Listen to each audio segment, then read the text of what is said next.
So if the college wants to re-educate me, they're more than welcome to try. We don't manage to somehow swallow our super criminal pride. I'm afraid we're going to be... But if they think they're going to do it in secret, they've got another think coming. We must hang together. Almost assuredly we shall hang separately. Oh, and what a pity that would be. Talked about this, and we're really not affiliated with Geeks and Gamers as far as I'm concerned. I love the last show. We're about inclusiveness and people that I don't understand it. What am I thinking of?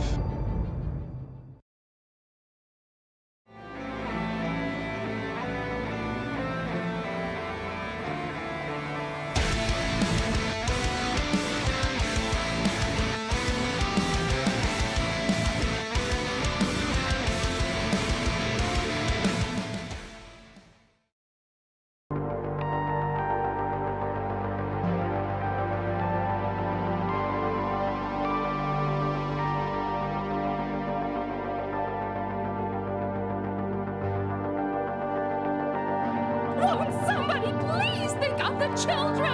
The only way that you can really stop this kind of thing is to arouse public opinion. It's very upsetting. It has a bad moral effect. Forced adversity.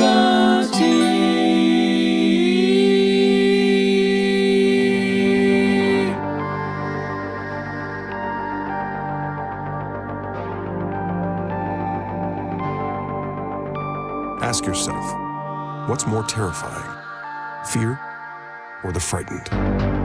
The facts of history and the aggressive impulses of an evil empire. Bad, B-A-D-D, bothered about Dungeons and Dragons. Up yours, woke moralists. Socialism has spread the shadow of human regimentation over most of the nations of the earth. And they're pushing identity politics with this. They 100% are. How do you think homosexuals reveal themselves? And the shadow is encroaching upon our own liberty. I think there ought to be a law against them. Tonight I'm going to show you why.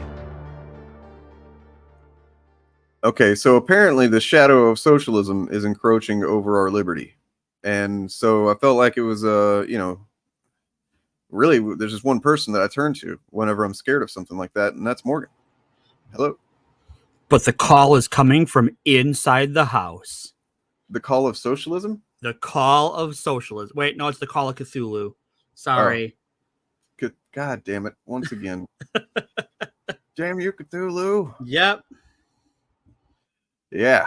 Let me change the background here. That's kind of weird. Yeah, so welcome. Well, we are chill, dope, and based. So, is it? What's that? Well, the background, it says we're chill, dope, and based. I feel like that is true. Yeah. That is true. We are all of those things. I like to think. I like to think. I know you are. Aw, thank you. One should not judge his own dopeness, I don't think. That's fair. I would say you're pretty dope, chill, and based. Nice. All right, let's see. I see the Joker is both here and in your opening stream clip. Yeah. Have you seen that one before? I just made that like last week. I have not. That's wonderful. Show it again if people are trickling in. Yeah, so like what is the deal with Jordan Peterson? Like he's actually doing something kind of cool, even though it's ridiculous, and it's like wearing a more ridiculous suit every time I see him. I mean it's terrible, it's ridiculous, they're ugly, but it's like at least he's leaning into the fucking supervillain kind of thing, right? Like I don't know what he's doing. I wonder if it's supposed to be that weird, like, because his like picture on Twitter is like that weird gobbledygook symbol that's like black and red and yellow and stuff. Is that what it's supposed to be? Like, is it that as a supervillain suit? I don't know. But I'll play it again. It's he's got a few of them, a few suits that, like, I don't know if we need to do an episode on that fucking guy at some point. But at the same time, he has lost some relevance, I think. And like you just don't see him saying things that matter. You see him like, there was that time he was trying to chase down the Chinese milking factories or whatever this. Robert Evans was wonderful on Twitter. He He really was. Like for a brief moment in time, Robert Evans of Behind the Bastards brought us old Twitter in the most amazing way in the bleak dying era of Twitter. It was magical. It was truly magical. And then, yeah, and we actually need to talk about Twitter here in a minute. So before we do that, because it's kind of fucking yikes, let's go ahead and get this fun thing out of the way here. All right. But yeah, welcome everybody to Force Diversity Podcast. We do this every Sunday. Sometimes not, but usually, you know what? We're streaming every Sunday, except every once in a while we don't. But yeah, just be here. And today we're going to be talking about socialism. It's a topic that's kind of it's a little bit relevant, I think. Yeah. For a couple of reasons. Like, even if you're not a socialist, even if you don't, think socialism is whatever, like if you're not on the right, you're basically being accused of being a socialist a lot. Right. So are you? Even if you don't like socialism, I don't know. Well, I think we'll get into, what, when they're calling all these people socialists, when they're calling Joe Biden a socialist, what does that mean? Like, what do they think that means? Yeah. What is, I don't know what, and another thing is they like to conflate these words, communist, socialist, Marxist. I think they all mean the same thing.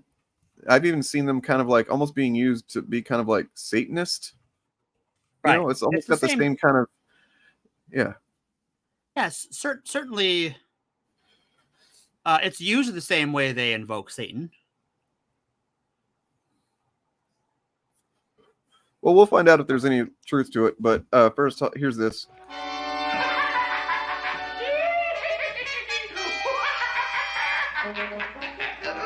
So if the college wants to re-educate me, they're more than welcome to try. We don't manage to somehow swallow our super criminal pride. I'm afraid we're going to be... But if they think they're going to do it in secret, they've got another think coming. We must hang together. Almost assuredly we shall hang separately. Oh, and what a pity that would be. Yeah. I kind of slapped that together last Sunday, actually, after the stream. So I love it. So yeah, to kind of get into some serious business a bit, just for a second before we get into the topic at hand. I know, we don't normally talk about current stuff. Sometimes we do, but I did want to talk about this just because it's fucking alarming. Yeah. Well, first of all, it relates directly to something we talked about last week with the the Nazi who shot people. Yeah. This time, not the one before. Not the one before, or the one before that. Yeah, or this new one. Other there might have been one. another one by now. Who knows? I mean, they're probably given the amount of shootings in the country every week, probably. There's a good chance that there's probably been more. Well, so this isn't going to help. Matt Bender here reporting that this was like 2 days ago, that over the past day on Twitter, ADL director, that's the Anti-Defamation League, they're anti-hate watch kind of org, specifically focusing on anti-Semitism, but they focus on all kinds of hate against marginalized people. Right. The director said he had a meeting with the ex-CEO, which is Yacarino, I think is her name. Okay. And then a far-right users immediately attacked that post with anti-Semitic posts, attacked him. Nick Fuentes helped trend #ban the ADL. So they're trying to get the ADL banned from Twitter because they say that it is noted centrist. Nick Fuentes, or no? Is he something? He is. Is he a Nazi? I feel like he's straight up. Like he's a Nazi. He is. Yeah. Okay. You wouldn't think so with the name Fuentes, but it's a problem. There's actually an article I've got somewhere that I read at one point about the growing white nationalist sentiments among Latino people. Mm-hmm. It's like, okay, I don't get it, but all right. Nick Fuentes helped get that trending, which, if I looked at some of the memes and shit they share, and it's like, they bully platforms into limiting free speech, and they shouldn't be allowed. you know, same old song and dance, folks. Right. And then they Elon Musk, claim they're being suppressed because there is a reaction to their suppression, right? Like if they weren't doing anything, no one would have an issue. But when you're like, no, I want to kick all of the X out of Y in whatever combination that is, then you go, hey, you fucking suck. They're like, oh, they're trying to silence me, because they're fuckboys. They're straight up fuckboys. They're dishonest. They're just liars. They are liars. But Elon Musk, this is where it gets incredibly disturbing. Speaking of liars, he signals support. He started liking posts from white nationalists. And then this is not the first time he has liked white nationalist posts. No, but I think it might be the first time that within the same 24 hours, an ad like this was floating around freely on Twitter, where it literally just has the 14 words.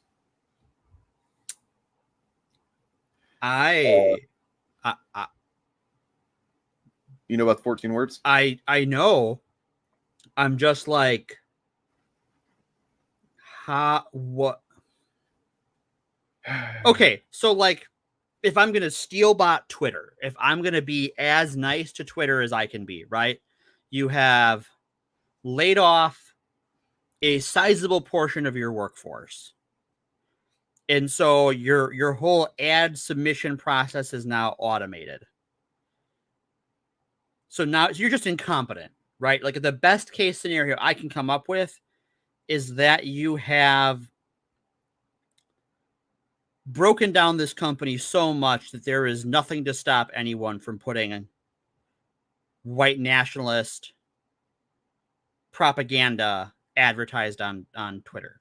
That is the most fucking charitable read of it I think that there could be, is that just the income. I mean, we already know that like one of the first things he did was axe all of the, you know, the what do they call them, the moderators basically, the people that gave a shit about, you know, things like CP and hate speech and violence and videos of people killing pets and stuff. That stuff does go around apparently. I think we haven't had one of them, but it'll ruin my day the day that I do encounter that. But you know what? Like I'm just, you know, I've said it before, and I have generally been done. I go on Twitter maybe once or twice a day for about like 2 or 3 minutes, and if I don't see anything immediately, normally I see something just scrolling once or twice down the page that like I'm just like, oh god, fuck this, and I just leave, because you know I'll post something if I feel like I need to promote something or whatever, but generally haven't been using it for any, not expecting anything positive out of it anyway. Well, it's all bots, right? Like not all, but like a lot of it's bots. Yeah, you can't really engage with even like an interesting post, because Twitter has always been shitty. I don't want to like romanticize Twitter. But if you did it the right way, if you were careful, you could have a good time and you could get good shit out of it. Yeah. You could curate the experience in such a way that you would find useful information or interesting stories. And now even posts by people like Aaron Reed, their comment section before you would find like interesting follow-up stories and stuff. Now it's just fucking transphobia and Bitcoin ads. Yeah, the ads and reply sections, that's really fucking turned me off big time. Yep. Just it's a whole ugly ass mess, and I think the only reason that anybody's still using it that's not a fucking right winger is because, you know, fucking addiction, basically. Well, it's addiction. It's a replacement hasn't made itself known. Like I like BlueSky. It's better than Twitter in a lot of ways. But not enough is happening on it. And then Threads, I'm not going to give Facebook any more of my anything. I haven't ever. Them. Not even signed up. And from the people I know who tried it, they said it was really ad centric and ad forward. And I don't want that, right? Like there's enough ads in between my VPN and bouncing all over the place. Like what they're trying to advertise me is always gobbledygook. Yeah. By the way, I do have a. Let's see. I do have four free invites for BlueSky. If anybody, I mean, I've asked around. Like, I've basically given one to all my close peeps. So, if I know you, and I'm not just going to give this away to anybody, but if I know you, hit me up. If we have a way, yeah. If you have a way to message me, we've messaged before. Do that. If you're on the Discord, find me on there. Why are these people? Oh, because their fucking daddy is owning it, man. Like, right? Yeah. Because Elon Musk has gone full mask off, right? A number of things happened. His girlfriend left him for Chelsea Manning. Yeah. His public image. He did things like accuse that rescue diver of being a pedophile. Yep. I mean, he's basically lied about a whole lot of shit. He pushed a lot of anti-vax stuff because of really he just wanted to get workers back in his factories, right? Like he wanted people to go back to work in the factories at Tesla. Yep. And California has labor laws, unlike a lot of other places in the country. So he couldn't just do that. And so he has made a far right turn because he tried to be a kind of like cool with, he thought he could be cool with the lefties at first, but like he was trying to appeal to lefties while being a fucking billionaire hyper capitalist who doesn't actually give a shit about other people. Lefties generally can sniff that out eventually. To address Sketchy's question about Tesla and SpaceX being Nazi companies, I wouldn't go that far. Tesla. Okay, so if you don't know the scam that Tesla is and why a lot of their products have issues, especially the last 5 or 6 years, Tesla's business isn't selling you a car. So in the United States, a lot of states and the federal government offer carbon offsets, wherein if a car manufacturer makes or sells so many cars that produce so much carbon emissions into the atmosphere, they have to pay taxes on that. But they can sell their emissions to other companies, or buy them from other companies. So like Tesla has 0 emissions, but as a car manufacturer, it's allowed so much emissions worth of tax credits. Tesla can sell those tax credits to companies that would have to pay taxes on their vehicles' emissions. And that's where they make all their money.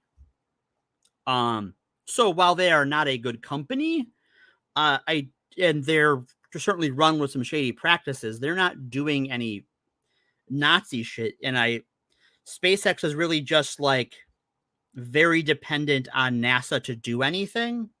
Yeah. And if like Elon Musk got in a tiff with NASA and NASA was like, cool, so if you're going to violate our contract, we're just going to confiscate everything because we own all the patents, or we own most of the patents. We own all the data on the computers. Like, we own everything. You're just sort of staffing it and building it. We can just take that all from you because it's government property that we're paying you to do stuff with. It's a whole thing. We don't want to get into this. Isn't a Musk episode, but we should do one.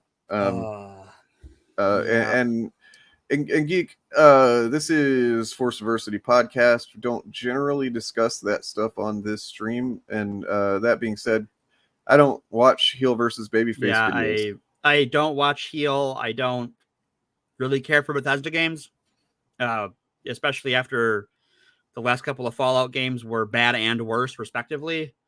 So yeah, I got nothing for you, man. Yeah. Well, I mean, also, let's see. I did see this, which is just, it tells me basically all I need to know about what he's probably saying. Oh boy. These fucking pussies, man.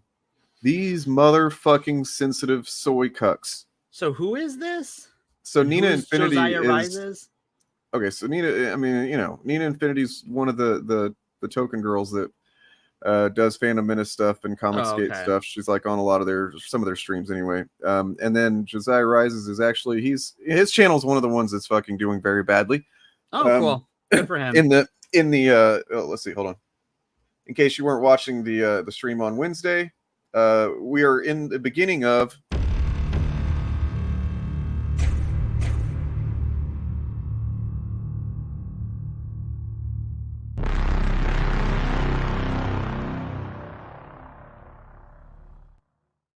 all right. Yeah, so like I'm talking about channels like Jeremy Griggs, Geeks and Gamers, and Ryan Kennel down by 200% in views in the last month. Let's go. The strike is just no wonder they're so anti-strike, right? They need actual people to do work for them to parasitize. Mm-hmm. Yep. So anyway, let's see. The game asked for your pronouns. Yeah. Oh, and okay. And that's so annoying that you might actually ask for a refund. Just like when you allow yourself to become this much of a fucking performative Karen over a part of speech, over an identifying fucking piece of sentence that identifies someone specifically as they want to be, as it's like, man, you have become everything that you claimed to be against before this.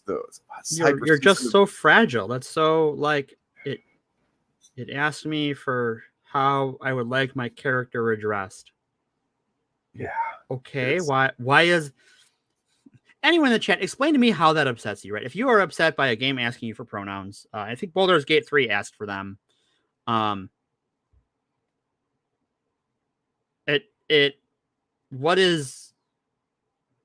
does that upset someone? Because I do not get it. Because here's the fact. It didn't upset her. She didn't. No, for sure. She is virtue signaling, or vice signaling, rather. Right.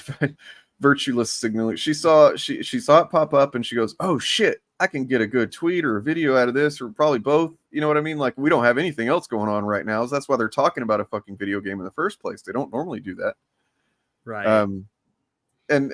So just, I don't need to watch heel versus babyface because I imagine it's the exact same thing or some other variation of it.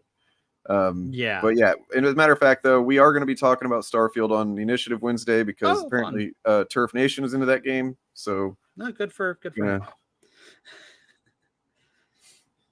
Yep. I am not a fan of Bethesda games, but I'm also not an anti-fan, so I don't know anything about Starfield and I don't care. Right. Anyway, oh my god, the war crime simulator has gone woke.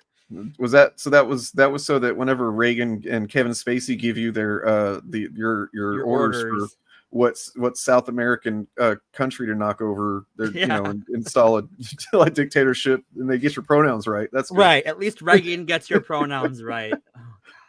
But why would they do that? Why would Reagan want any Black Ops missions to knock over any kind of like South American governments? What was it about those governments that they might not have liked? That's a lovely segue because I thought so. Thank you. They may have been just a little socialist. Dun dun dun! I should have had a thing ready. God damn it! You should have. Let's see. Yeah, I don't have anything that would match that. But yeah, I'll get something for the next time. Go ahead.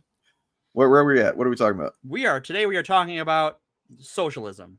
Specifically, what's the big deal about socialism and why? What's the deal with socialism?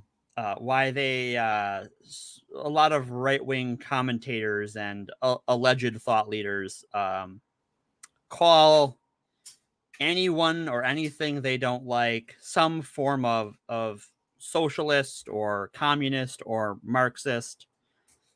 And we thought it would be fun to cover that for Labor Day. To support those who produce. And that is, one thing I want to do and get on my little soapbox about quick, because I've had this conversation before. If you do not own your own business, If you work for someone else, it doesn't matter if you're a factory worker, a barista, a call center worker, a mechanic, you are a laborer. You're cucked. No. So solidarity with all workers on this Labor Day weekend. Yep. I mean, yeah, we're all living under it. Yep.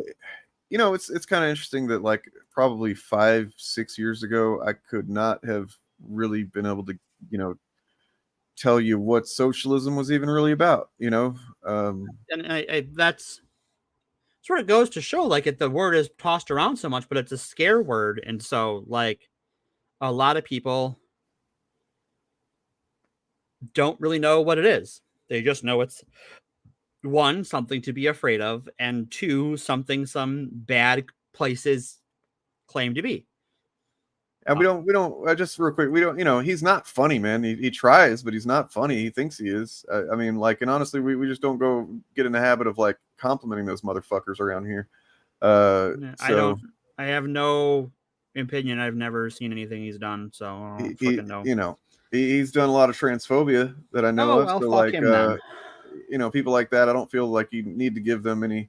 I mean, if you're going to watch people like that for comedy's sake, man, then, you know, I don't know, enjoy it. But what you should do is offset giving that guy money or add views by donating to Dane on patreon.com/actualfandom. I think you know the answer to that, Julia. I think you should know the answer to that. Yeah, absolutely. Work is work. Is work is the word work in sex work? Then it's work. Fuck yeah, sex work is work.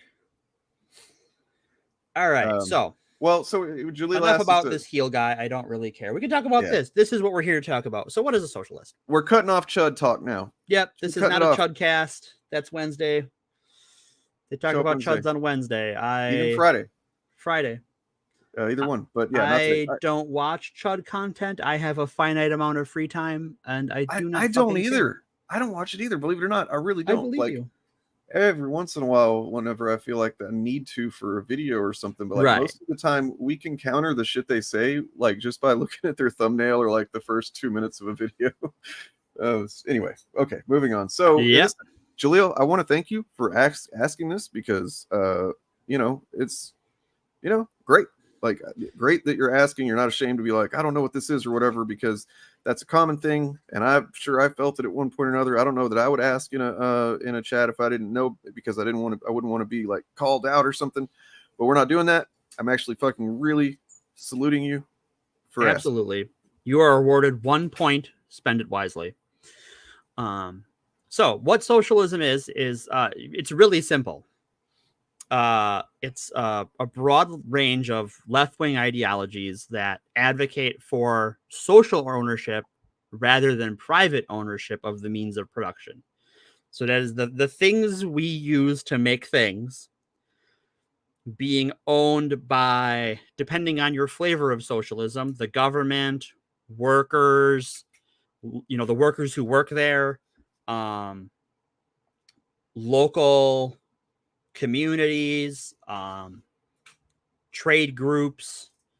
There's all sorts of different flavors and subfactions of socialism. And that's it. That's really kind of it. That's it. Is that you don't have private ownership of the means of production with the end goal of wealth extraction. So, do you know what a co-op is? Yeah. I mean, I'm sure you do. I'm just kind of asking chat for anybody that's not. So like a co-op is the easiest small example, of like a micro example of what I, you know, as a socialism as I understand it. Whereas like everybody who works there is an owner. Right. And I don't know that all co-ops do it equal ownership, but it should be that way. A lot of them aren't, but some of them are.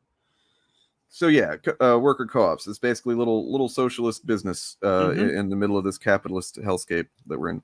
There's also some like smaller grocery store chains or local grocery stores that are co-ops, where you as a customer pay in and you can take things that are grown by that company and you can put in time at the company in their gardens and stuff, to get produce and stuff. Well, think about this, Jaleel. I don't know if you work somewhere. If you do, and you want to share where that is, or at least what you do, you don't have to say the name of the place, but like what it is you do, share that. But like basically, if you are, let's see, if you're making light switches in a factory, factory makes light switches.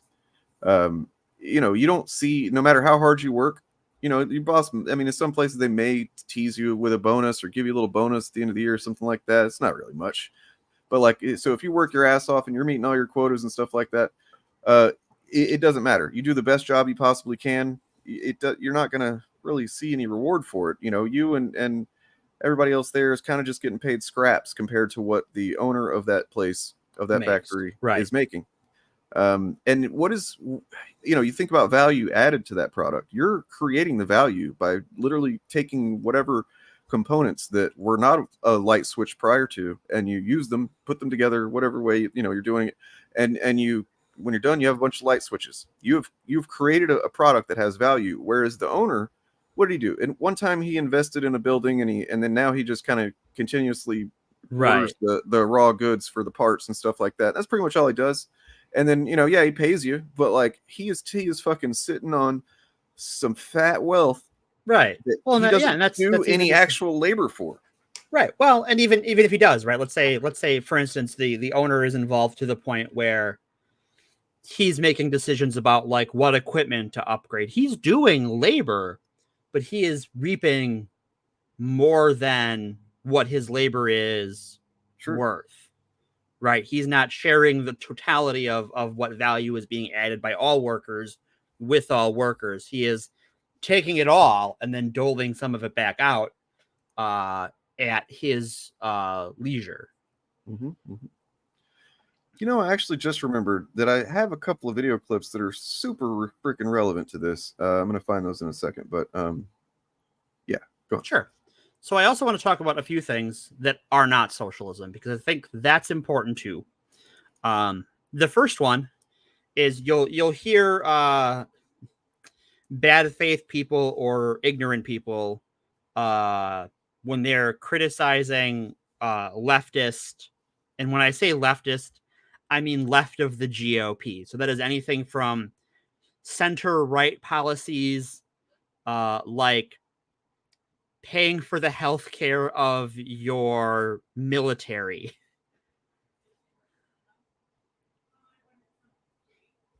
That's an interesting question, Sketchy. I'll have to think about that one. What is it? If offering shares of stocks to your workers, if that's socialism. I don't think it is. But that's an interesting question. Well, like, so Jaleel, no, that's not really what it means. It means more that people should be paid for the value of their labor, and they should have a stake in it. If people put their lives, most of their waking hours into jobs, and then these are jobs that they could just get fired for in a lot of states for just no fucking reason at all. Or they could be dishonest about the reason too, right? Like, because like in the US, we have labor laws federally that say you can't fire someone for X, Y, or Z. But if a state has, hire fire at will, like technically you still can't fire for those reasons. But if you wanted to fire a black person because like you're the new manager, you got hired on as a manager and you don't like black people, for instance, you can just say, oh, well, he's lazy, right? He's not producing what he's supposed to, so I can just fire him. And let's see, ADAA, lots of numbers. Yeah, that's it. Yeah, basically, yeah. That's a big part of it is democracy in the workplace, ownership of the means of production. I heard an interesting argument that sort of was one of the things that sort of moved me from sort of like left-wing libertarianism towards closer to socialist, some flavor of socialist. And is that, we call America a democracy, right? Like we have the freedom, but really like we only have that freedom to vote for government things. We don't have that. There's no democracy in my apartment complex. There's no democracy at my place of employment. Where I go to buy things, there's no democracy. So how much of a democracy are we really when like everything we do every day, there's no democracy involved at all? We go to vote a couple times a year and that's democracy. And it's not even a direct democracy. Right. It's a, and representative democracy. It's representative. And I think a representative democracy is beneficial. Sure. Just from a like getting things done standpoint. And in theory, when you don't have demagogues, those people can either be better informed or have access to resources that not everyone can, especially in either a pre-internet age or a post-social media age where it's easy to spread misinformation. It can be hard to be informed on a topic. Like when we do a topic for the show, I might spend 10 to 20 hours working on it and still just kind of get enough to put the show together. Like, yeah, I could go deeper and then we put it on for 2 hours. Right.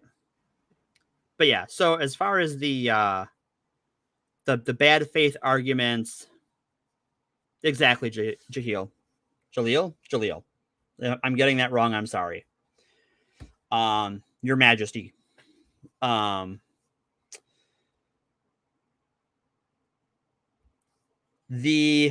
of the bad faith arguments you will see on the regular is that old Hitty Cent and his party were socialists. Yeah. Well, because they were the National Socialists. So, that means they were socialists, right? And the People's Republic of North Korea is both a republic for the people, republic and for the people. I always find that one funny. DPRK, Democratic People's Republic of Korea, is like not democratic. It's not a republic. It's not of the people, and it's not technically Korea. It's not all of Korea. Yeah, it is a chunk of it. Well, I mean, and then like South Korea is really the recognized Korea, right? By most of the world. Yeah. It's not any of the things it says it is, but yeah. The National Socialist Party, the Nazis were, Hitler and the people that ended up being in power in the Nazi Party. They came from elsewhere. They did kind of like absorb a wing of, a little wing party that was growing in Germany at the time that were socialists, I guess. But yeah, they knew that they needed to adopt some type of aesthetic of like, we're gonna give you something good. Right. And at a time when they called themselves socialist to be bad faith actors and pretend and like make it sound like they're socialists, right? Like it was entirely just marketing. And it still works on Nazis today, apparently. But so the core tenet of all socialism is that the means of production is socially owned, right? Whatever form that takes, it's not private ownership to extract wealth. That is the core thing that all socialists agree on. Beyond that, it's the wilderness. Yeah. Well, because you've got democratic socialists, social democrats. You've got Marxists, Marxist-Leninists, communists. Well, so that's when we get into the old. Did you want to get into that now or what? No, we'll get there. Okay. I did. By the way, somebody had suggested Ben.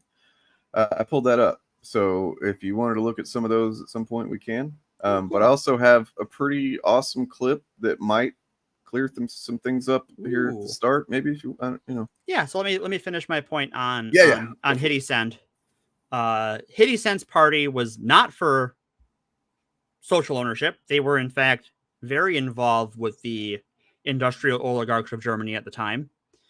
And they were not for any worker control of anything because the end goal was to use what they called the inferior races as slave labor to advance both private and state interests. So there's no No workers, anything, no public ownership. They are, if somehow you were to take another socialist philosophy, take it apart, and move it around the Nazis, it's a car with no engine. Like, it is not socialist at its core, even if it tries to use some of the aesthetics of it. The other the other big political party in the world today that is not socialist is the U.S. Democratic Party. Not socialist.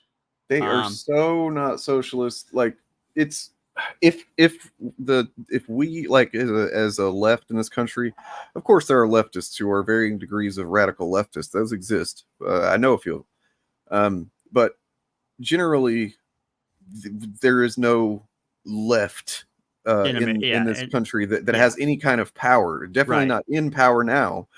Even like people like AOC or Bernie, like, are, they got some pretty left ideas, but like they're also pretty mild compared to what a lot of people on the right seem to accuse all of us of being.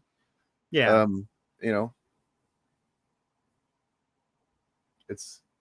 That is exactly what I'm saying, Sketchy. But yeah, like, while they support a stronger social safety net and education spending, that is towards the advancement of private businesses, right? Like, it is to power the capitalist economy, that you having sick, uneducated people living on the streets isn't good to have a workforce. And really, as far as like the last 40 years or so, they haven't even been pro-union. Yeah. In any meaningful way. Bill Clinton undermined the unions. Barack Obama was at the very strongest disinterested in worker issues. And I think we haven't seen a president since Carter who's taken any steps towards valuing labor unions until Joe Biden. And even then, he's made some missteps. Yeah, but I would say he's been the best labor president in 40 years. And that's sad, honestly. It's not great. No, but it's really bad. It is technically good because we need somebody to be something for unions. But like we need we need to shift that Overton window back, and you need someone to start that process. And so, let's talk about the Overton window real quick, and then I'm sorry, I don't want to step on your thing. Oh, no, it's a perfect time for it. All right, so the we need to talk about the fact that for the past, really 100 years, there's been, but especially in like the last 70 or so, post World War II, there's been a very concentrated effort by the right wing to propagandize the shit out of Americans about all this. That's why there's this socialism is communism, is Marxism, is Satanism, and and it's also just Democrats or socialists, because they don't understand these things, because you don't need to. It's been literally adversity forced against these concepts for nonstop for all this time. And then in the last, basically, in the wake of the Obama disappointment, the Obama, delusions, illusions being dashed, you had a guy like Bernie, who, just starts saying this stuff. He's not calling it socialist and stuff, but like, he's saying these look, we just need healthcare. We need, and people, that resonates with people because it's obviously what we need as a country. Right. And it's what we want. If you ask, there was an interesting poll done, I want to say in like 2015, sort of in the run up to the 2016 election, where they had two groups, two samples. And in one sample, they asked one group if they were in favor of Obamacare. And then they asked the other group if they were in favor of laws that provide this list of things. Yeah, which was basically added up to Obamacare. It was just the things in the Affordable Care Act. And that second thing, when you divorced it from the label Obamacare, was incredibly popular. So, yeah. Yeah, exactly. They if you attach this fear, like just vague fear of you gesture vaguely to some terrible concept or threat that could happen if you or support some word, it doesn't even need to mean anything, right? In some people's minds. That's No, basically what this podcast is about, is trying to get people to think about these things. Right. And I think so it's interesting. Oh, go ahead. Well, just so that whenever you hear the word socialism, you don't go.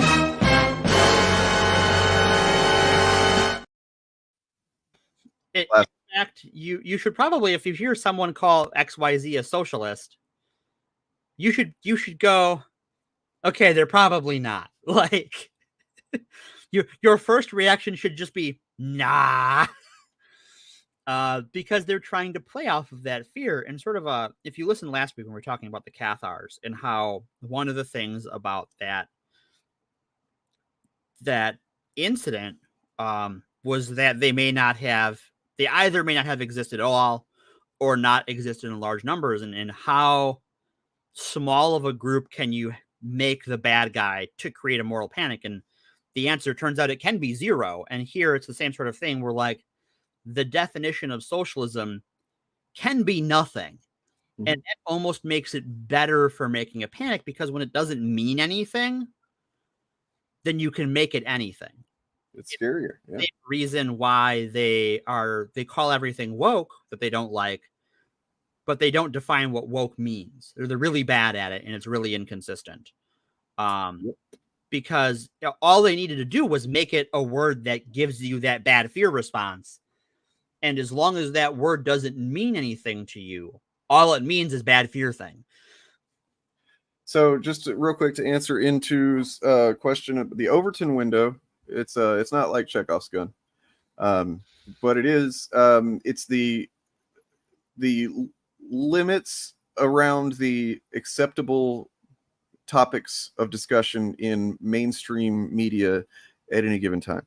Right. So, like, you can't, and when you think about it this way, you realize how much, of a foothold the right has gained compared to the actual left, right? Like, yeah, we could talk about this stuff on YouTube and stuff like that, but you're not going to go on NBC generally, and see them talking about, like, they're not going to be fielding a lot of, good faith questions about, I don't know, like,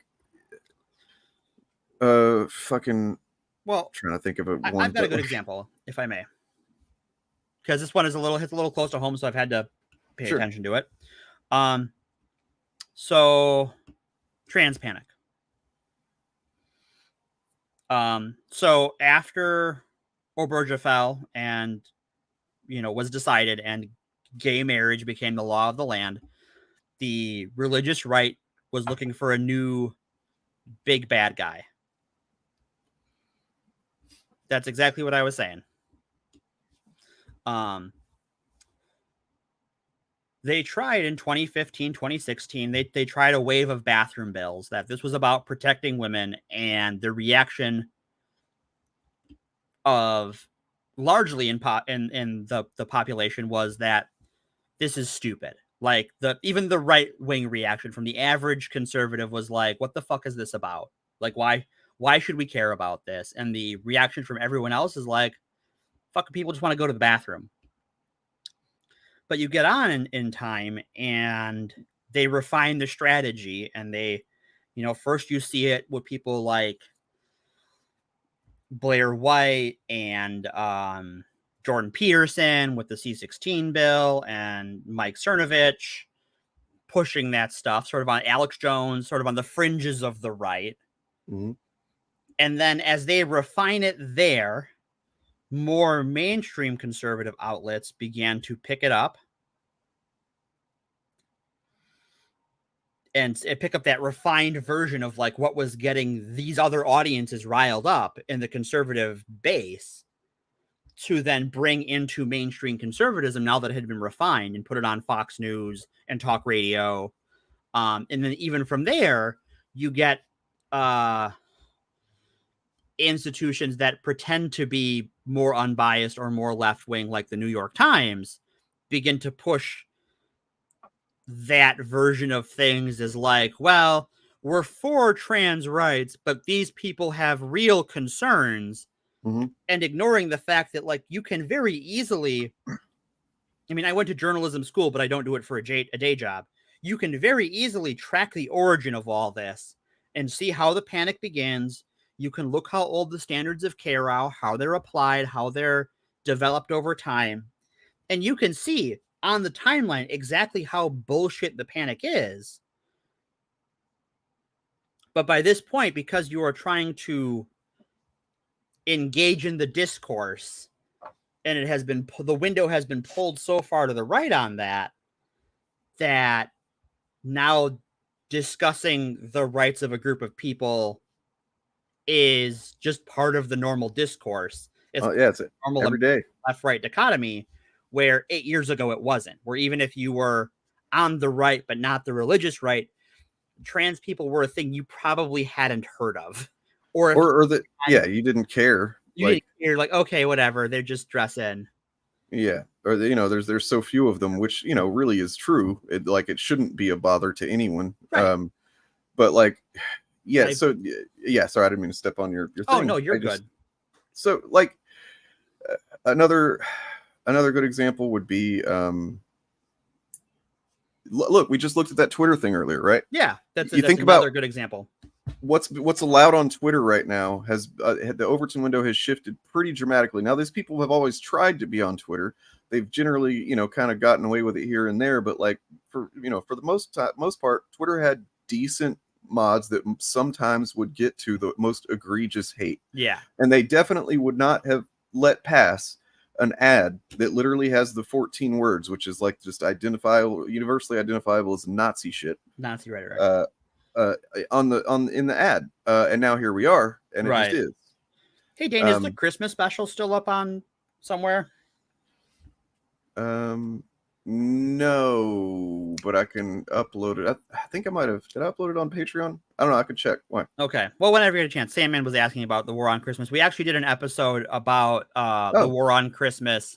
Yeah. And its history in America, and the first American anti-Christmas activist, Agent 711, which is an early American spy who attacked a military base on Christmas.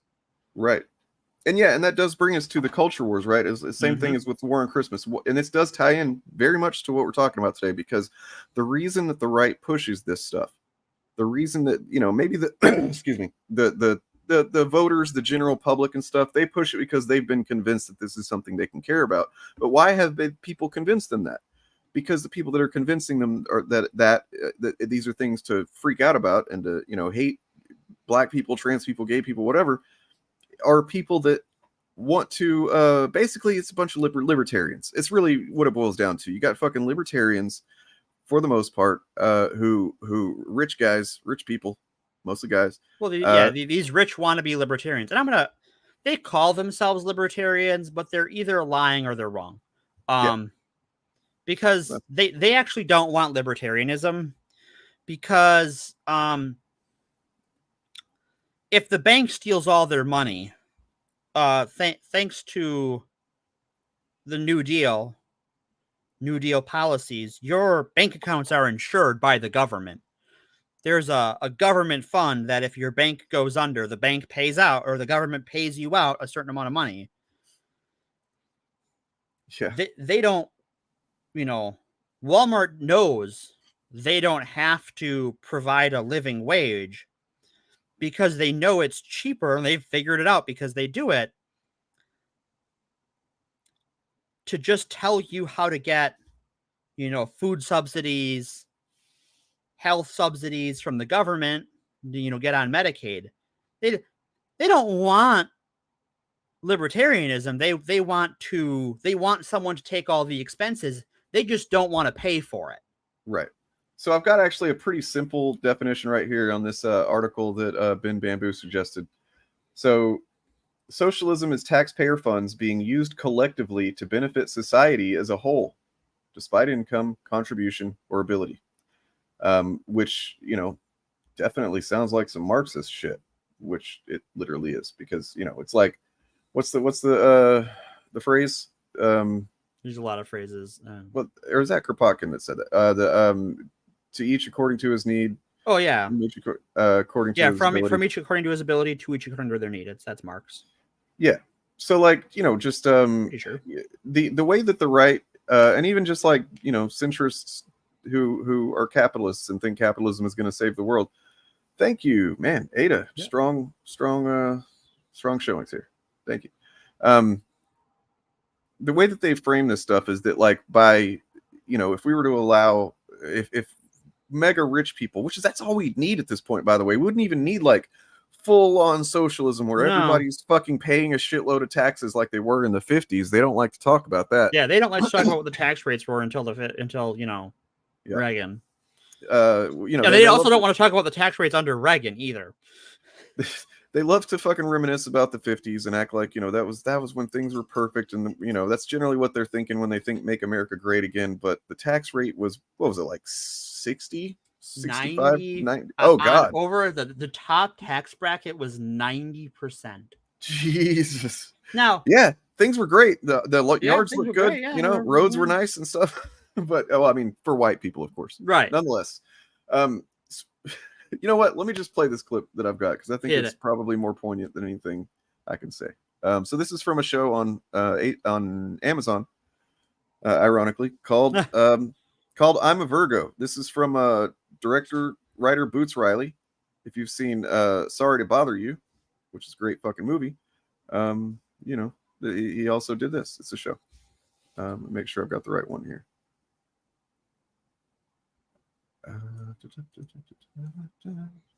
Oh yeah.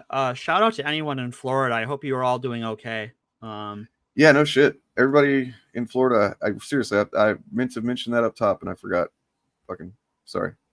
My memory's bad. It's not because I don't care about you. I do. It's just been a long day.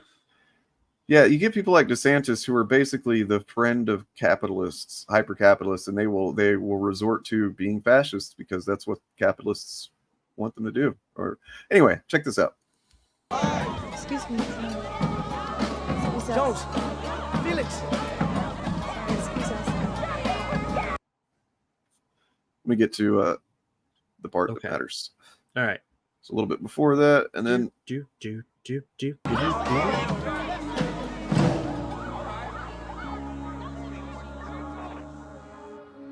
My boy Cootie right here just asked how the could something like this happen?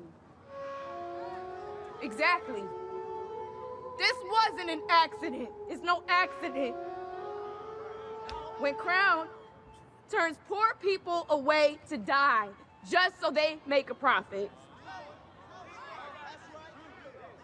And the same forces that kill Scat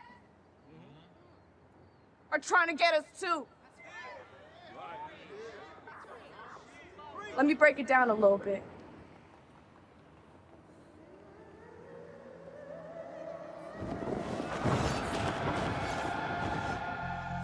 There is a phenomenon called the crisis of capitalism.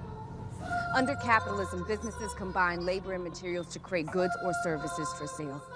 Each year, they must make more money than the last to compete or else be crushed by competitors. They do this by lowering wages and raising prices. Now those workers have less money to buy the products with and the company loses money. How do they fix that situation? By again lowering wages and raising prices. It's a downward spiral during which we have large numbers of people who can't afford many of the goods that the economic system produces. Private HMO-run hospitals like Crown are no different. Crown is nothing but a network of boxes with the purpose of sending cash to its owners. To get cash out of those boxes, they sell help as their product. We get sold the idea that hospitals are there with the primary purpose of helping people. But the crisis of capitalism compels them to raise their prices while people's overall wages are lowered. So people can't afford it and get turned away. In cases like Scats, they die. It's why our developers and real estate companies have rents go up as wages go down, pushing people into the street. It's why our power company shuts our lights off regularly instead of buying from neighboring regions or spending money on upgrades. The power company, the real estate developers, and Crown have the same group of owners who are also investors in much of the industry in the Bay Area. Our power comes from the fact that we are the ones that create that profit. All of these problems all have the same immediate solution. We shut everything down and force their hands. It's all connected, and that's how we have to fight it. We give them a choice. Cede to our demands and make less profit, or we shut you down and you make no profit. All right. Rad. Yeah. So that's just clip one. There's actually two more. That will, like one time that she does that in the final episode, and it's even more awesome. But yeah, they all have like, well, some people have superpowers kind of in that show. It's weird. It's like they call him that a couple times, but really it's like the main character. He's like a 13-foot tall dude. Yeah. And then his girlfriend is super fast. And then that character is she can do that, where she just like she creates this mind theater for people. That's awesome.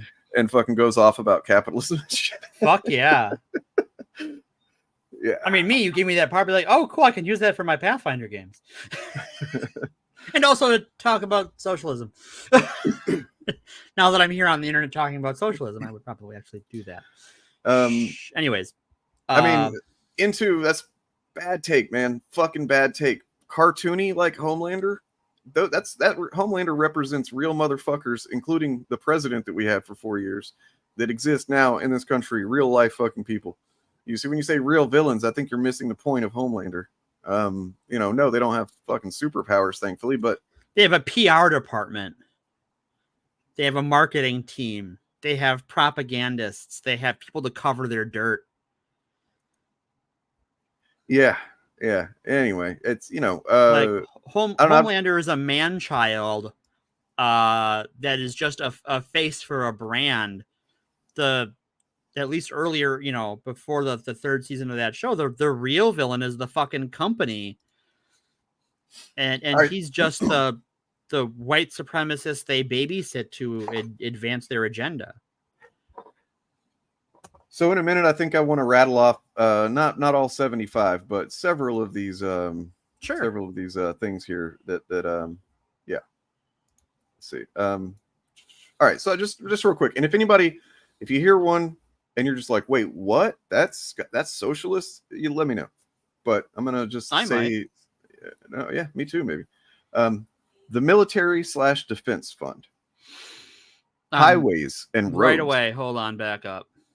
Yeah.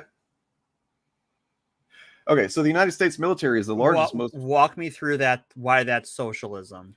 Why a military is socialist? The United States military is the largest and most funded socialist program in the world. It operates thanks to our taxpayer dollars and protects the country as a whole.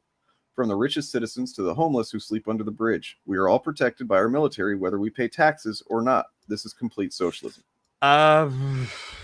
Okay, so if our military did what it said on the tin, right? If that's what it did, is if its primary purpose is to protect us, I think that would be correct. Well, I think we are not too long out of the Iraq War, where that was just the making private expenses publicly funded to extract wealth from developing Middle Eastern countries. There's definitely it's been used in ways that are fucking not good. But I mean, right. like I do believe, like call me naive. Yeah, I do believe that if we were invaded, that the military would actually do what they're supposed to do. Sure. I just that is fair. I okay. So we can disagree on I think there is a distinction, but I think if it's doing what it's supposed to without the interference of the capitalist class and the oligarchs of this country, I think that is a fair assessment. But I think in practice, that is not how it has played out. The military has had a stain on it. Really since Vietnam and Korea. Well, even from the our occupation of Pacific Islands and Panama and stuff. We've gotten up to some shady shit before. So yep. But I mean, so I guess what we should look at it is not that the way that it's been used, don't count that because no, fuck no. But like you said, if it was just used in it the way it's conceived to be, the idea of it, and only that, then yeah, the structure of it, the mechanics of it they operate. Yeah. Okay, so all right, so highways and roads. There's our old friend. There's good old roads. Yep. The roads and the roads. Can you imagine a Republican president proposing building the highway system in the year of our Dark Lord of the Sith 2023? Like, I can't imagine any of the clown horns that were on stage at the Republican debate or Trump himself proposing and actually making it happen, building the highway system, the interstate system. No shot. Julia, none of that negates the fact that what we just said. Yes, let's go through the list here. Highways and roads. So yeah, the highway system, by the way, interstate system was or national highway system was Eisenhower. Yep. We like Ike. Public libraries. Yep. Too true. Yeah, where you go check out books, conservative authors telling you how horrible socialism is, and this is an older article, so let me go ahead and throw in there telling you how horrible trans people are. Right. Actually, an interesting observation on libraries the other day. I'm going to interrupt every one of these things. I'm sorry. It's okay. I mean, we won't get through it, but that's okay. Okay. So, back in the Gilded Age when you had all the robber barons and stuff, they were big advocates of libraries, and they gave huge grants to build and stock and staff libraries because they wanted an educated workforce. Now they don't even want an educated workforce, right? They want idiots. Yes. Go on. So our oligarchs have gotten worse. I'm sorry. I do want to say sketchy. Yes, because look, yes, I grew up in Texas. I didn't, even when I lived in Austin, the bus was pretty fucking, I mean, it was fine, but like it wasn't anything. When I got to Portland, did I realize how fucking cool a public transit system could be? It's fucking rad. It is fucking rad in Portland. And honestly, that's one of the reasons I moved here. I did a lot of research, like, all right, I need a place that's got this, and public transit. And it's made things possible. Cars are fucking expensive. Yep.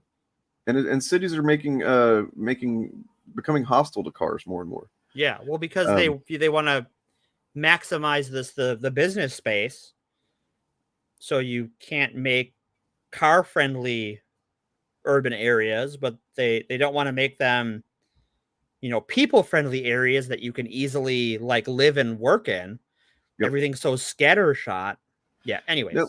As I go through this list, I want you to think of how many of these are typically, I mean, there's something everybody generally can benefit from, although the next one in the list is definitely one that's got some stank on it. But just how often conservatives in particular champion these things. Right. Not the libraries, that doesn't count. No. But they used to. We just talked about that, right? Like all these robber barons were huge proponents of the libraries. Police. Fire department. Well, okay, I'll give you fire department. Well, what, you don't think police is a socialist in concept? We're not talking about we're applying the same thing as we did to the military. It's just like the way it should be, the way it's funded, and in theory, okay.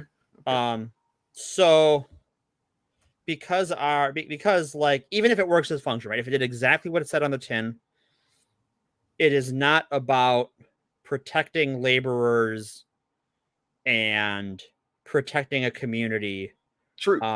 It is about pretty naive article in some ways, to be honest. Yeah, it's about it's retributive, right? It is about containment and retribution. Our criminal justice is about finding someone who has done a bad thing, catching them and punishing them. So one thing Portland has done in the wake of 2020 and Black Lives Matter, George Floyd summer and all that, is not nearly to the degree that they should and that other cities should, but they have diverted some funding to crisis response teams, which is what just basically every police force at this point needs to be doing. Should be, yeah.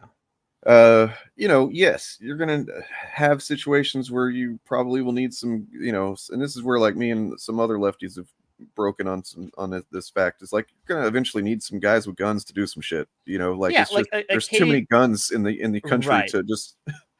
Unfortunately, there's too many guns that you were still going to need for a long time in America. Guys with guns. But you should not have motherfucking dudes that are trained to use their guns and violence first and foremost and to look for threats, responding to calls where there's some fucking kid having an autistic meltdown or some, family having a fucking dispute or something like that. And because there's lots of videos you can see that you don't want to, but I've seen them. And so you remember like all the old cop shows where police have partners? Cops don't have partners anymore. They're often just on their own. For budgetary reasons, right? Like they don't want to pay for more workers, because a lot of municipalities have had their funding cut where like most of their budget goes to policing, and it's still not enough to do what they're supposed to. So you have cops that ride alone. They don't have partners anymore. Where in a working law enforcement and community safety system, you could have a armed officer with a social worker working as a team, right? And have a holistic unit rather than a lone gunman who has been trained to treat every citizen as a threat. And they have. That's how we train our police. It's actually, you say the militarization of the police sketchy. The cops training is even more open and accepting of just killing a suspect than military training is. Like I've talked to people who were both service members and police, and like the police training is fucking nothing compared to what our military expects its soldiers to do in a live fire situation. It's been like that, particularly since post 9/11, to be honest. Yeah. Like it's been an ever increasing militarization of all police forces all across the country, and not just like in how they're trained, though that's the first and foremost, but like also literally because every year there's basically excess fucking military gear and weaponry and shit that gets offered to police. The military's the Department of Defense is like, we don't need this, we got the new shit. Well, we fucking, and then the local police. That's why there's fucking little police stations in little towns with tanks. Those exist, because they buy that shit up. Is like the capital city of the city over, and it has a fucking APC. Milwaukee doesn't.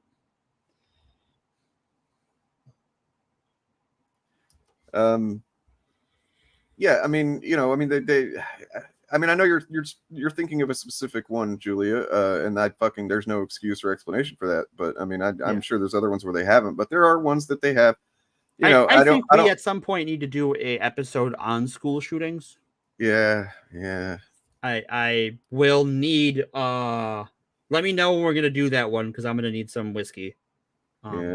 That's a little personally triggering. But we'll get there when we get there. All right. Back to the list here. Postal Service.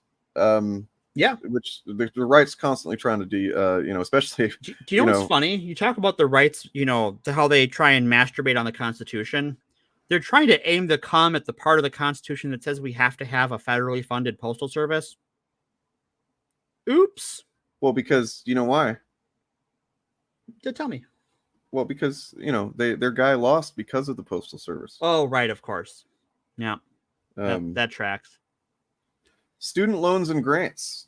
Yeah, well, yeah. I mean, I think that I'm a fight you on that one, but you know what? Let's just not do each one of these as one by one and fighting them. But like, we'll just go ahead and give the caveat that I will say we can go grants. Yeah, a lot of them are a little mixy, but a lot of these are mixed. A lot of these are this is kind of a naive. This is written in I think 2012, and I think that this is generally the understanding of socialism and leftist grown. ideas has definitely evolved in that time. So bridges. Okay. Garbage collection. Yes. Shout out to our garbage collectors. Fucking rock. Farm subsidies. This is one that the right doesn't like to. Yeah, they're not a big. I mean, they're a big fan of getting them. So if you're not familiar with what farm subsidies are, so the government uses taxpayers' funds to pay farmers and businesses to provide them income, so that they keep growing food for the public. Yep. So basically, like, yeah, it's kind of, in a way, I'm not saying it's a bad thing by saying this, but it's kind of corporate welfare. Oh yeah, I mean, it absolutely is. Okay, then it gets some of the things in here definitely like, what the fuck are you doing? List. Right. CIA. Yeet. FBI. Also yeet. Okay, and this one's just fucking a pain in the ass because it's true, but it's like, fuck you for congressional health care. Yep, very socked him. Very good. Good way to put it. You are accurate. This is baby's first socialism, is what it is. This is Babby's first socialism. I mean, it's a fine list, but like we can kind of nitpick at for sure. The EPA, Social Security. Social Security. We have to talk about Social Security. I'm sorry, I have to stop down on that one because I agree it is socialist, but it is the one that if you point it out, if you go, well, that's you hate socialism, but like you want Social Security benefits, that's a socialism. Like that is textbook socialism. They go, no, it's different because we all paid in for it. Like, right, correct. And that's how it all works. Socialism. That's how it all works. They think that socialism just is like you give something and then it goes to someone else, and right. Like, that's it.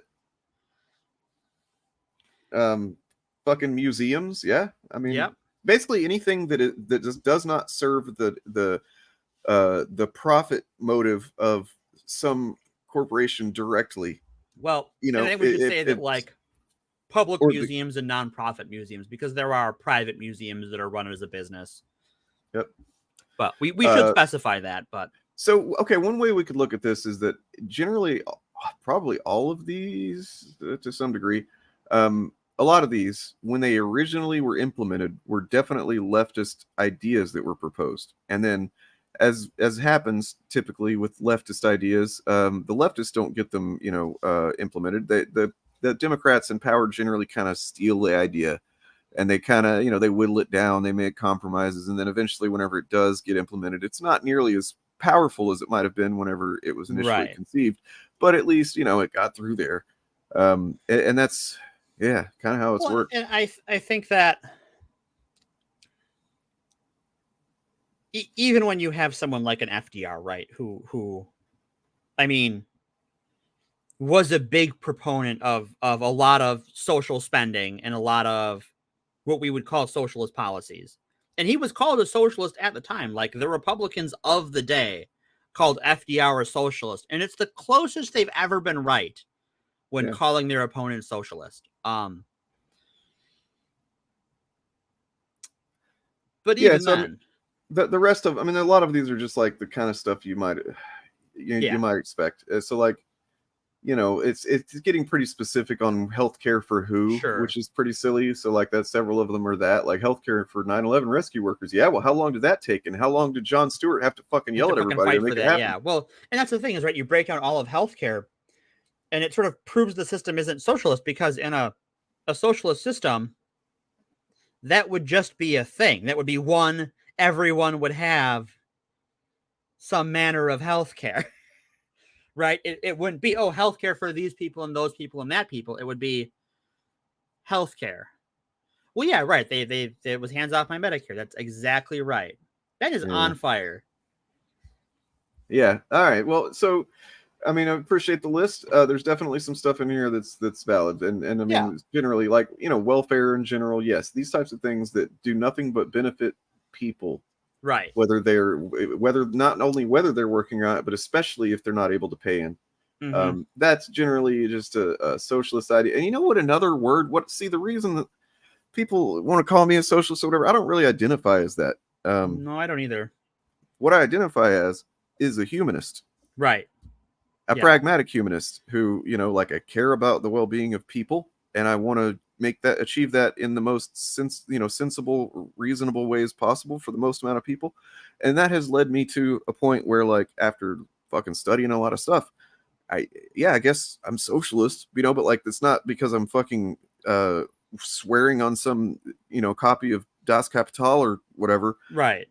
In fact, those people I kind of think are sus. But. Yeah,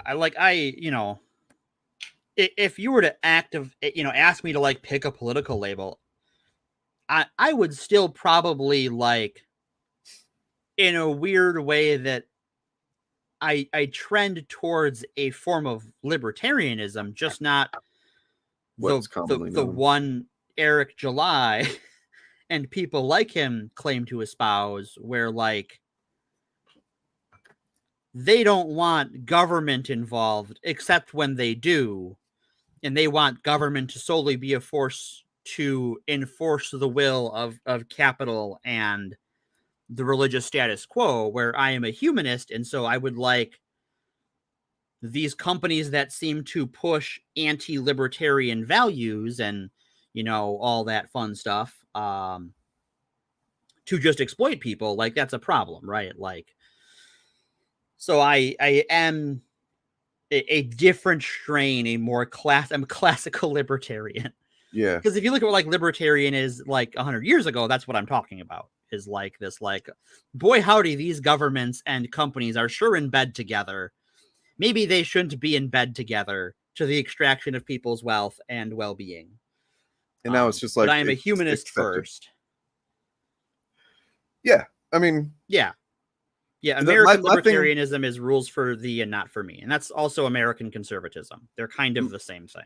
My thing with political labels is that basically if it doesn't, like I said, I would call myself a pragmatic humanist before anything else, really. Yeah. And so, like, when it comes to what are you a Marxist, Leninist, or whatever, like that kind of stuff, I don't care about it. Right.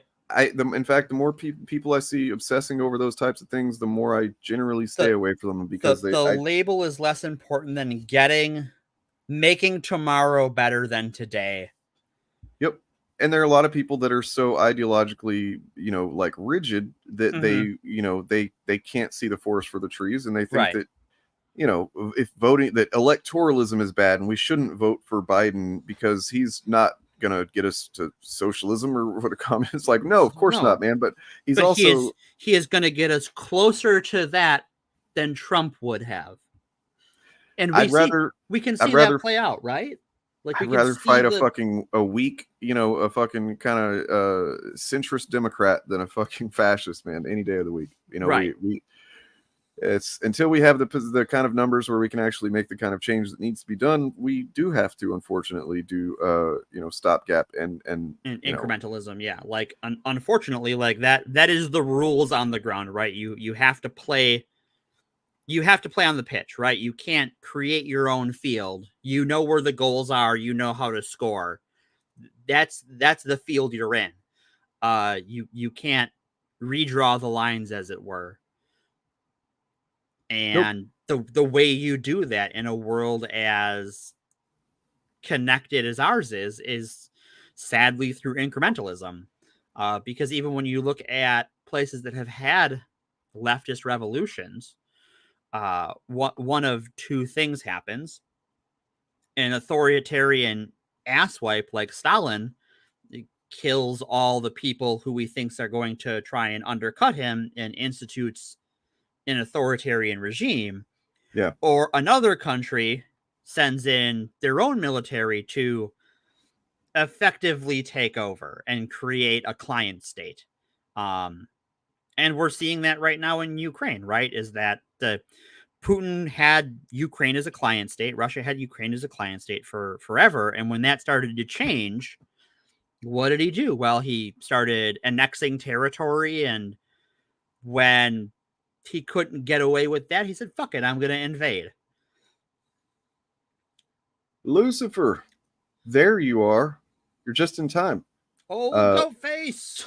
Because, as I said toward the top of this list that we just looked at, one of the things that could technically be, at least in its original form, could be considered socialist, roads. How many times you think we ain't felt all the things? How many times we say we oppose taxation? What about the roads? How many times? What about the roads? All right. I am bopping to that. It's I can pretty just cool. Rock out. Yeah. If I could do a whole song of that if I really wanted to, but like I just did that much in about 10 minutes, and I'm like, that's pretty fun.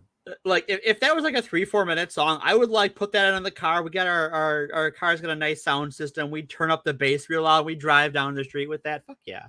I wish I knew what I did with Agabagooey. I don't know if you ever saw that or heard that one. Yeah, I remember that. I did that. It was a Vosh thing where he was making fun of a Tom McDonald music video, and he kept going Agabagooey, and then rhyming, and I was like, man, I can put that to a beat, and I did. He played it on stream and everything. I guess I'd have to go. I don't know where I uploaded it. I don't know if it's still there or what. I don't know where it is. I could maybe go find it on his stream, but that was a fun one, nonetheless. So sketchy. And this is why intersectionalism is important. Or intersectionality. Like the left needs to be intersectional because like that clip showed, like we've talked about on the show before, we live in a system, right? We live in a system of interconnected organizations, governments, bodies, religions, corporations, advocacy groups. And the rich people... Nothing happens in a vacuum. Nothing happens in a vacuum. And the rich people, they're very intersectional. They know how to butter their bread, right? We got to be like that. We got to look at it, go, okay, I don't care about your whatever or whatever. It has to matter. We have to know that, like, hey, this system of oppression is all the same system. We all have to oppose together for all of our mutual good. We can't go, oh, just because you're oppressed because you're a certain skin color and I'm a different skin color, but a different gender. Like that makes us different. No, we are fighting the same bad guy and we best recognize that and team up. When they got a whole, like, I don't know, probably a third of the country just to be safe. It's probably more than that, unfortunately, legitimately thinking that there are trans or gay people that are just like out grooming children left and right and shit. Despite the fact that there's, it's not happening. If it was, you'd think they would be showing, the clips of the arrests and stuff all the time. Right. But when you got that, that they're trying to prevent you from seeing something important, and right. That's what it is. It's like it's the shared trauma of being working class is what I believe. The thing that we all share, regardless of race, religion, gender, sexuality. It doesn't matter. We're all in the rat race. We're all in the right. We're all share trauma. We are traumatized every day by this fucking system. To varying degrees. Yeah. And it's getting worse. And as that video clip that I showed talked about, like it's just going to continue. This is a crisis of capitalism. If you hear people talking about late stage capitalism, that's what it means. We're to the point where like it really can't get better, unfortunately, without some fucking serious system. Injections of let's just say it's socialism, right? And yeah, so like the point, like you were saying, you've got the rich, they're waging a class war against you, right? That's just like the question is, are you aware of it, and are you also, working towards pushing back? And are you aware of things like, the trans panic is just to divide workers, right? At the end of the day, there are ideologues, your noted child genital enthusiast, Matt Walsh, and his ilk that I believe Matt Walsh is a transphobe and he genuinely believes that we need to go. I think sometimes they get high on their own supply. Yeah. Yeah. The reasons he states that are incredibly disingenuous and bad faith, but like I genuinely believe he believes some of the shit he's spewing, and is just lying for Christ with the other stuff, right? Lying for Christ. That's a big part of how our whole Christian industrial complex works, is lying for Christ, right? Like, true. It's okay to lie to a kid, tell them whatever if it brings them closer to God. But the reason they're doing whatever panic it is, whether it's, black people, whether it's inner city crime, whether it's trans people or gay people or Muslims, it is all to keep working people scared of their neighbor rather than have solidarity, having solidarity and riding their boss's ass instead of their cock. Yep. Yeah. I mean, I don't want to make fun of addiction problems, but that's pretty funny. All right. So this is a clip that we probably should have shown earlier, but this is kind of what. Well, no, I guess you had already planned on doing this today, but yeah. So it's a little. This is the clip I sent you earlier. Yeah. The what's his name? Charlie Small Kirk. face. Tiny face man. Tiny face man. So last week we had settled on doing socialism, and like 6 minutes after I got off our post-production chat, this clip crossed my feed, and I'm like, we picked the right topic. Hit it. All right. So yeah, Charlie Kirk, tiny face. Try not to get distracted by his tiny face. Okay, listen to the crazy shit he says. Let's just slow down. The 14th Amendment was necessary for some things, 100%, but it's way too broadly written. It's sloppily written in some ways. 14th Amendment, also just coincidentally, amendment that freed the slaves, but Yep, freed slaves. It also gave birthright citizenship. Things the right has some issues with these days. But he says in this, I watched it. He's like, no, those are great. I think Charlie Kirk says a lot of things, and very few of them are true. Yeah. Yes. The moral premise of the 14th Amendment, excellent. Of course, obviously. No one's going to debate that. No one will. He will be debating slavery and respecting the dignity of all people. But they float the 14th Amendment for everything.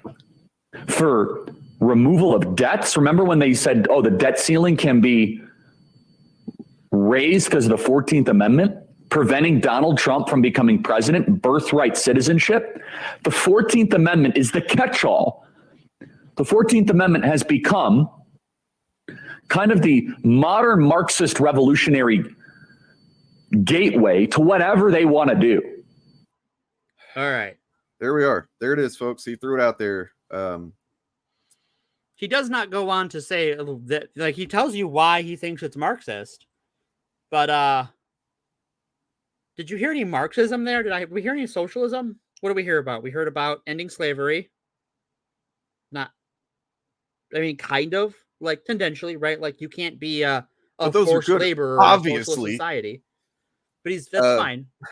The 14th Birthright Amendment citizenship, does say, like, shouldn't a person have the right to the fruits of their labor, regardless of where they're from? Yeah. What does that have to do with it? Like, who fucking cares? I will say that there is a point that I know of for sure with the 14th that is a fucking problem, and that is that it technically didn't 100%. No, it did not make slavery illegal. Slavery. Hold on. Slavery is still legal in the prison system. Yep. If you are convicted of a crime, you go to prison, they can put you to work for pennies, per hour, basically. Like nothing. Almost nothing.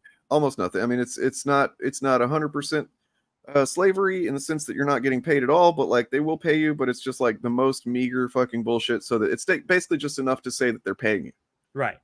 And then that ends up going back into the commissary typically to buy crap from that costs 3 times as much as it would on the outside. Mm-hmm. And then so the 14th has a problem, at least there that I know of. No, so Charlie Kirk, he looks like he would have owned slaves in the slave days, but what Charlie Kirk is he's the guy who, like, works in the city and, like, he's friends with slave owners who come into his store, but doesn't actually own any slaves and hasn't really interacted with any slaves, but is just fine with it because his friends, his customers own slaves. I mean, that's the thing is, like, the prisons are so full up right now. Like, I mean, pretty much as far as I know, every prison has an overcrowding problem, and that's because of, as ADA said here, the types of crimes that you can go to prison for suddenly, oddly, right after the Civil War. Yeah. Suddenly you can go to prison for a lot more stuff. Then, then there's the drug war, which has obviously failed and was never really going to win anything in the first place. The drug war was always about incarcerating people. Nixon is I think Nixon is recorded as saying so. Yeah. There's definitely some right-wingers, Republicans back in the day who were essentially said as much. And some Democrats. Yeah. Biden was for some yikesy prison shit in the 90s. 30 years old, 30-year-old, if we brought Biden from 30 years ago into today, he would be terrified of Dark Brandon. Yeah. Terrified. Oh my God, I've turned into some kind of socialist. Right. Like. Yeah. Anyway. Biden has governed farther to the left than Obama did. It's true. Well, because he has that white privilege. He can do that. Yeah, he does. And that's a big part of it, right? That's part of why he can do it, is because he's a white guy. And that said, I try to remember and keep in mind that Obama, I believe Obama had probably most of every intention of doing the things that he talked about on the campaign. I don't think he or really anybody realized how much the Republicans were gonna rat fuck him. Yeah, they were like, no, this motherfucking black guy is not gonna fucking do anything. Like, well, and also the Democratic Party of 2008 was much further to the right than the Democratic Party of 2020, right? Like, you still had Joe Lieberman.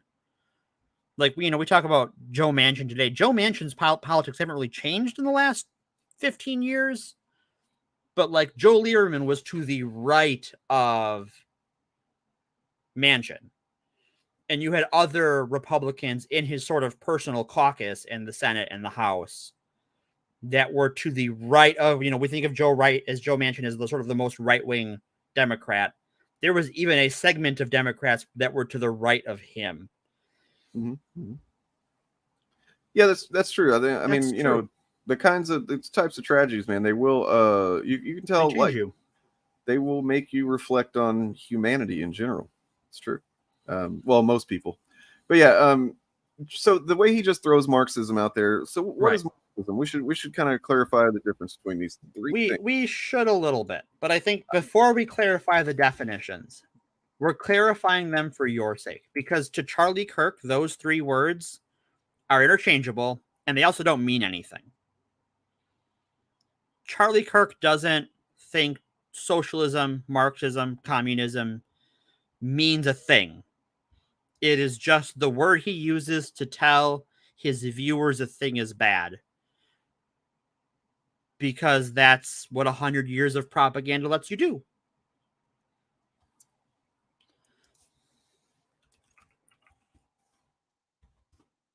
Okay, so I'm finding some graphics, some helpful graphics here. Yay, helpful graphics. Can we get rid of the tiny face? Oh yeah, so sorry. It's terrifying me.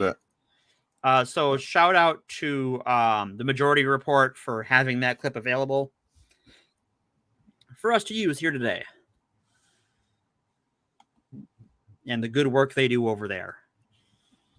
Okay, so I haven't had time to scan this, and it's from seems to be a financial publication, so that might not be too friendly with the definition, but we'll look and see anyway. If anything jumps out as egregious, we will just we can break it down. Yeah. So, one second.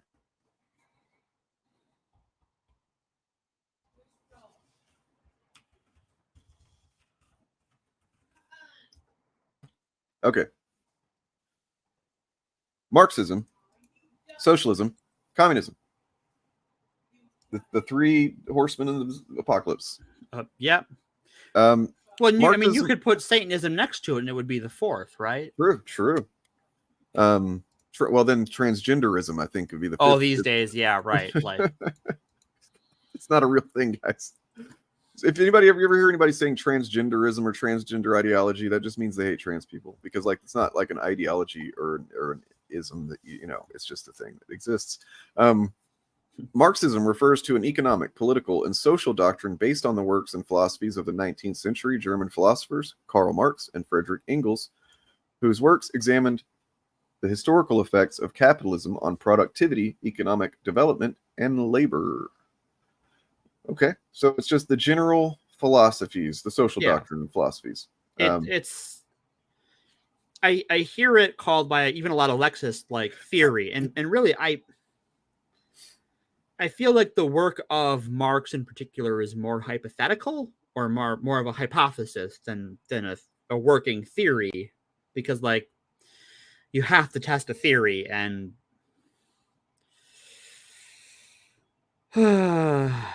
that's a sticky question. Yeah. Unholy Three. What? I'll look at that. Or do you want me to look at that now? Or no, we can do that after this, because we okay. sort of get back around to like the right wing panic never changes. So, I believe it's fair to say that Marxism is the foundation that both socialism and communism are built upon, and Marx in particular believed that you know, and I don't know, you know, who knows? It's like this is all hypothetical at this point. That basically socialism is kind of like the transitional state between capitalism and communism, and so that's one thing that a lot of you know, that righties will you know, say if they have any kind of working understanding of this stuff. They're being it's basically that well, socialism is just going to lead to communism, and I don't know that that's true. I don't know if it's, I really don't, like, I mean, because from what I understand of communism, there's a few extra factors that are less to do with so we'll get in Marx's idea, right, the ideal society would be one that transitions to a socialist state as sort of a transitional period to become communist, which is more of a, like it says in there, stateless, classless, moneyless society, where you don't need wealth because everything is sort of distributed right evenly and fairly, right, in an equitable manner. And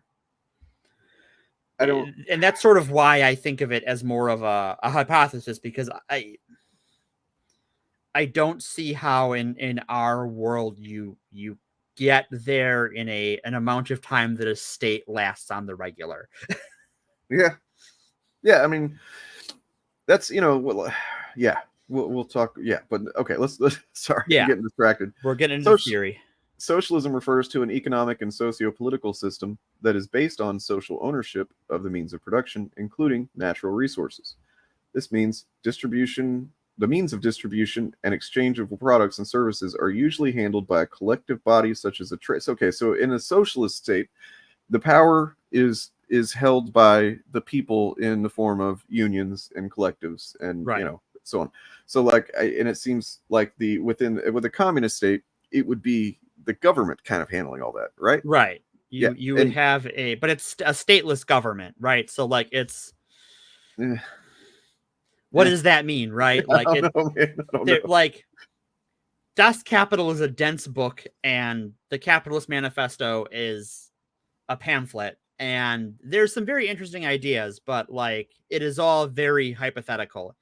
Interesting, maybe something to aspire to, but we're certainly not something lifetime. You could rush.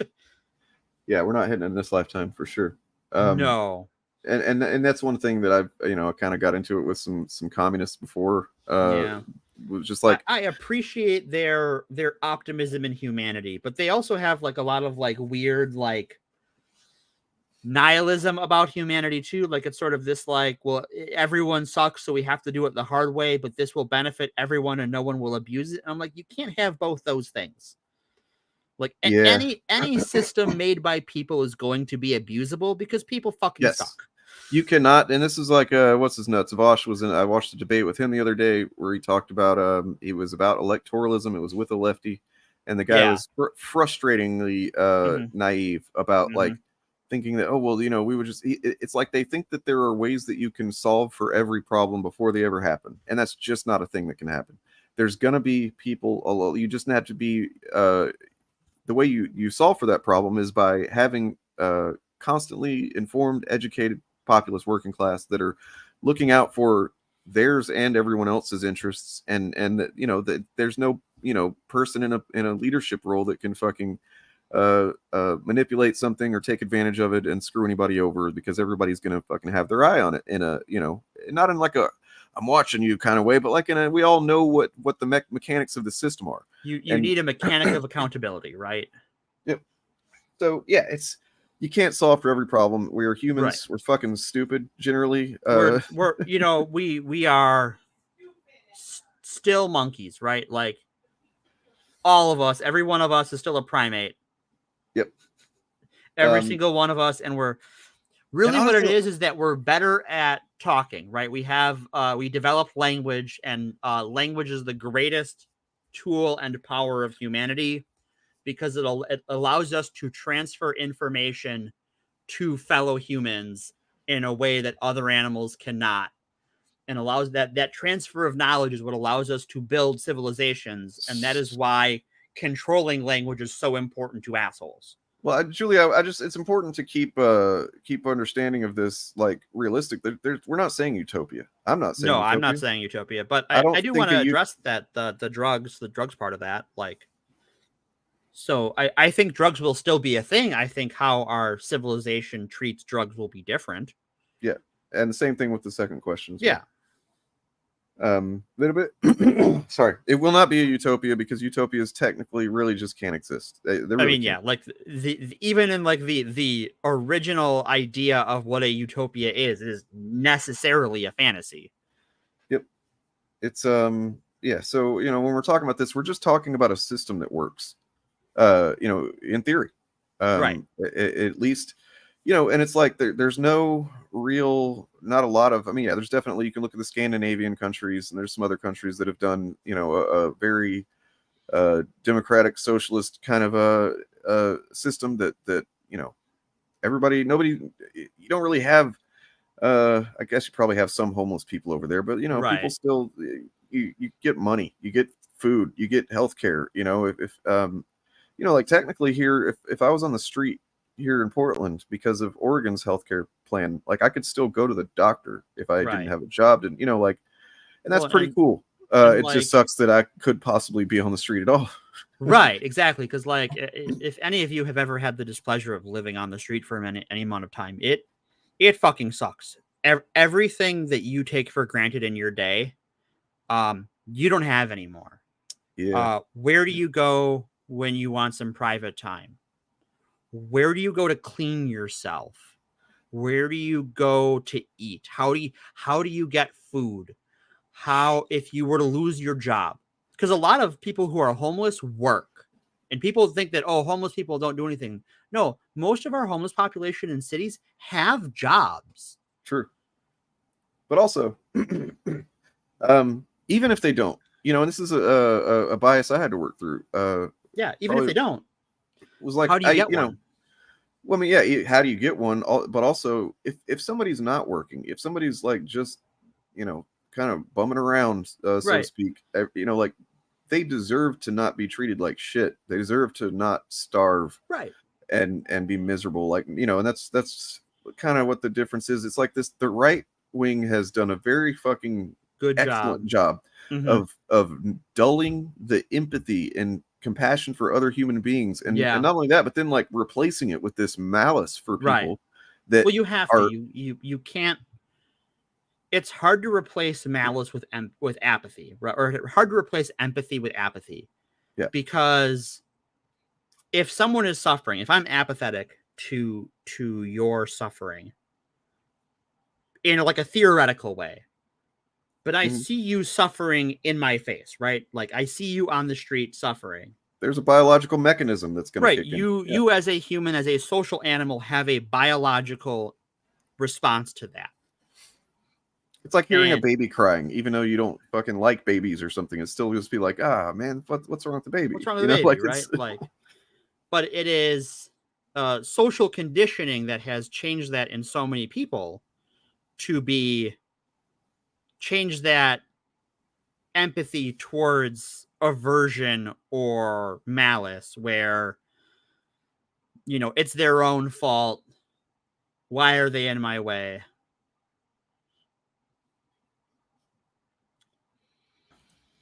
That's fucking incredible. That's amazing. Yeah, man. Yeah, I didn't know that. Yeah, there are definitely places that implement policies like this that, I mean, is just the bare bones. Like, people shouldn't, in a society where there isn't a, like, okay, so one of the big, talking about a big lie is that scarcity. There's really not in you know, most cases a scarcity of resources, or definitely not of homes in the US. Yeah, and as far as homes go, there's not a scarcity of homes. There is a scarcity of homes on the market. Yep. Or scarcity of homes on the market in a price range that, like, the average that is affordable, right? That is afford, reasonable for a person making an average wage in the country to afford. I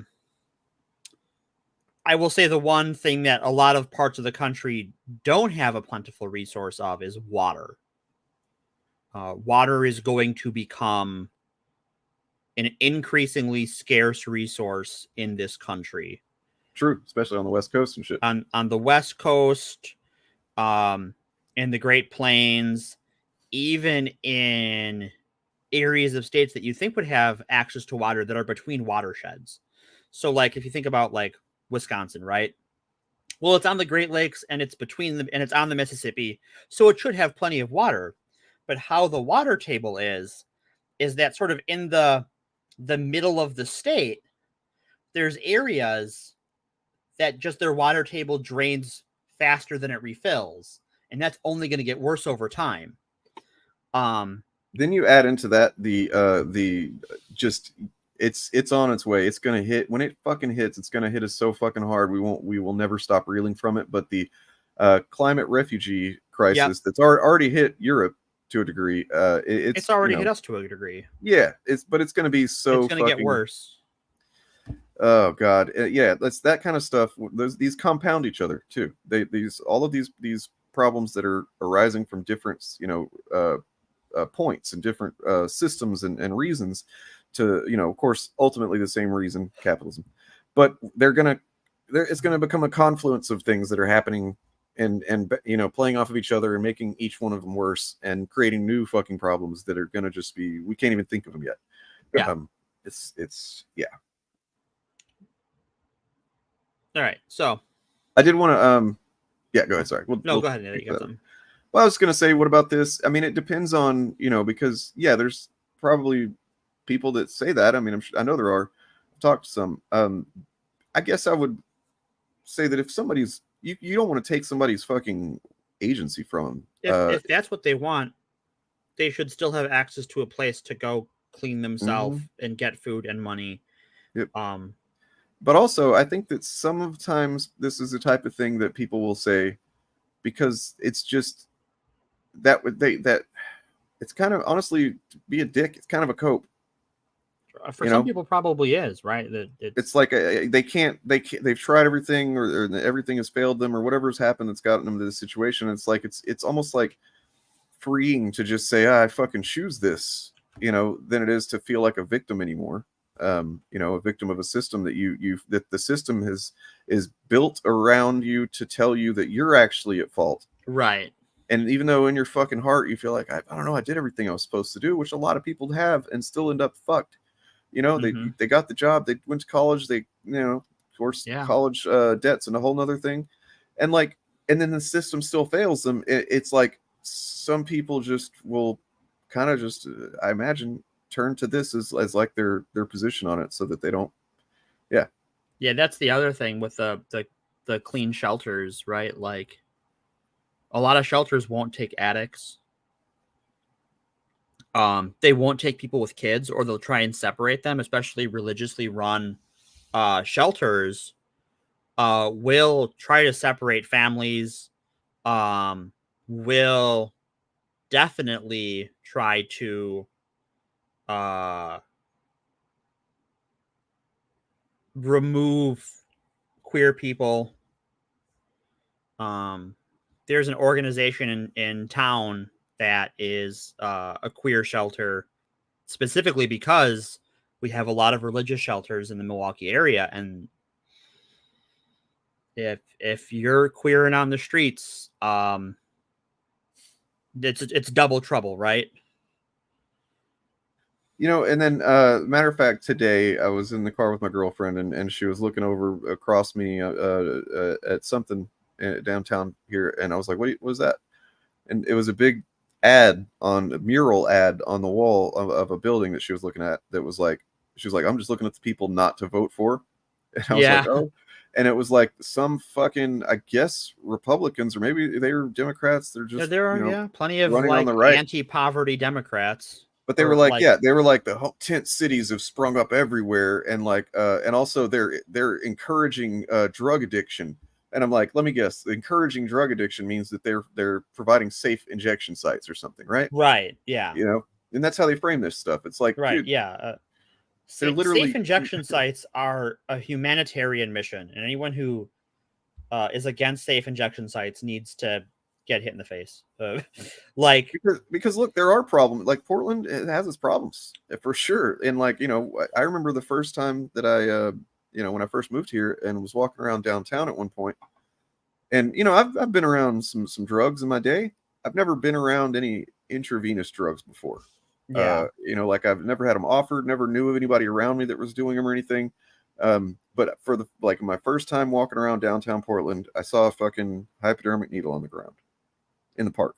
Yeah. And then I saw another one at another point. I've seen them several times, and it's like, because you know, there's a drug problem and people, there's a homeless problem, and people will just do it and drop it, and that sucks. And I wish that they would be responsible for their shit, at least in that regard. But you know, it's also their life sucks, and they're probably not thinking straight. But at the same time, like, if you give them a place to do this where they're, you know, safe, they're not going to nod off and fall asleep publicly, where, you know, it's one thing people don't like. They don't like when that happens. I don't like when that happens, you know. But instead of blaming the person who's sleeping there, like, you have to think about the system, right? Like that.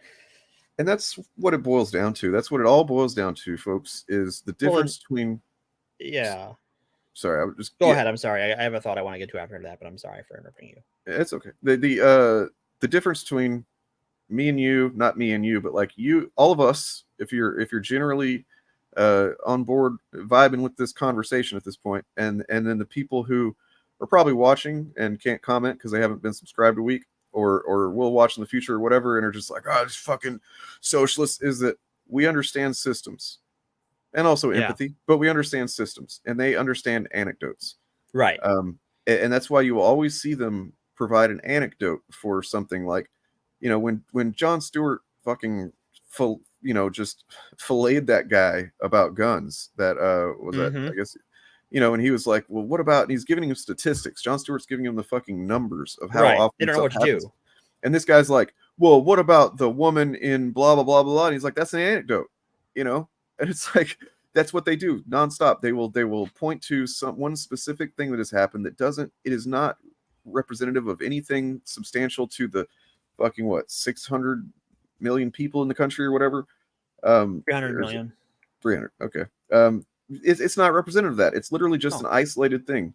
You will see them, you know, on Twitter. You'll see them posting some news story where, you know, a black guy assaulted somebody or something. It's like, you know, look at them, look what they do. And this is actually Anthony Cumia that does this nonstop on his fucking Twitter. You know, and they think that that's proving something when it's like, yeah, man, but I mean, show me the numbers. Yeah, the stats are what matter, dude. Like, you're just, it's kind of fucking telling whenever somebody is so fixated on anecdotes. Just always look out for that. So, anyway. Two things. Sadly, one of the things that, especially when it comes to homeless people, when we've had like improvements to social policies, it's often come with a lot of anti-homeless developments with like hostile architecture. Are you familiar with hostile architecture? Yes. Okay. So for those who don't know, hostile architecture is where you build things like publicly accessible spaces, parks, bus stops, river walks that are designed in such a way that it would be hard for a person to lay down there. Or even sit in some cases. Like, look at this. Yeah. That's not a bench. It's a pipe. So here in Portland, we have benches, and they for the most part they're pretty, regular benches, except they're not quite like deep enough for a body to lay on. They're not quite deep enough for a butt sometimes. Yeah. But then also they're angled a bit downward. Right. So you're kind of really just leaning against a butt prop more than you are sitting on a bench. So there's been a renewal as we've had more Democratic leadership in the city and county of Milwaukee to reinvigorate the bus system, which had been gutted the last couple decades. And that came with some new, electric buses and hybrid buses and new bus stops with variable pay terminals. Instead of having to have cash on you or buy bus passes ahead of time, you can buy it right there with a card. But instead of having the nice benches they had before, they have like a 9-inch wide plate with no back, but you probably lean up against the back of the bus shelter, but they're like these metal blocks every 2 feet along the thing, so you couldn't like sprawl on it. Yep, like, spiked underpasses is another good one. Look at this. Yeah, this is like a windowsill in a downtown area, and it's like, look, I understand, you whatever business or whatever it is, like you because people will congregate. Sure. And that's like that makes it a difficult situation, but I don't think that this is a solution that fucking it is. I don't know, man. I couldn't fucking feel good about working in a building like that. No, it's cheap, petty, and cruel. Yeah, it's just we're so quick to, as a society, quick to cast out the people once they even just people that care. Like, I've seen interviews with local Portlanders who are generally pretty, progressive, and I've seen them admit, like, especially one I remember in particular she was just like, look, I'm as progressive as they come, but like, when I'm having to walk my kids to school and like there's hypodermic needles everywhere, and there's people that are being hostile towards my little kid when she walks down the sidewalk and stuff because they're sleeping in a tent down the road or whatever, it's like it turns you, and this is the systems. This is almost by design, or at least it's a feature. It's a convenient fucking consequence of the way things are convenient for the capitalists, because then you've got people who are generally empathetic, fucking care and understand what the problem is, but still we're going to protect our own at the end of the day. We're going to care for our children. And like, so whenever something like that is becoming an approaching problem, you're like, fuck, man, now I've got a little hostility towards these homeless people that didn't want to have, It's hard to unlearn. It really is. And like, I've been there and it's hard to unlearn. I know people who have been there and it's hard to unlearn. Because it's everywhere and the system doesn't provide answers by design, right? The system isn't going to make it easy to take care of those homeless people, but it is going to make it really easy to punish them and to take their stuff. It doesn't make them not homeless, right? If you pay the cops to raid a homeless camp, to tear out all the tents and confiscate it all, you haven't solved homelessness. You've made it worse. Well, that's become a pretty common thing I've seen on like local social media posts of like, someone in Portland got arrested for something or whatever, like a fight or whatever, and there'll be people in the comments that are like, oh, they were didn't have any tents to break up or like, right, yeah, it's really common now and it's getting worse. It is, and for the cost of what it costs to, because like when you're talking about sending police into that, like, those police get special hazard pay for doing that, right? You're not just paying them their normal wage. You're giving them more money to go do that. You're putting them in danger. You're putting the homeless people in danger. You're destroying a bunch of property. And it costs more than it would cost to house them. It would be cheaper to take an old apartment building or an old hotel that isn't being used for anything anymore, repurpose it for housing, and just put those people up there ad infinitum. That would be cheaper. But instead of doing the fiscally conservative thing of saving the most amount of money and getting the most value for it, we do the cruelest, pettiest bullshit. Yeah. So real quick, I wanted to touch on this. Like, yeah, they say that. Like, they want you to think it. That's why they say it all the time, is because they don't want you to question why your life has problems, right? They always want to make it worse elsewhere.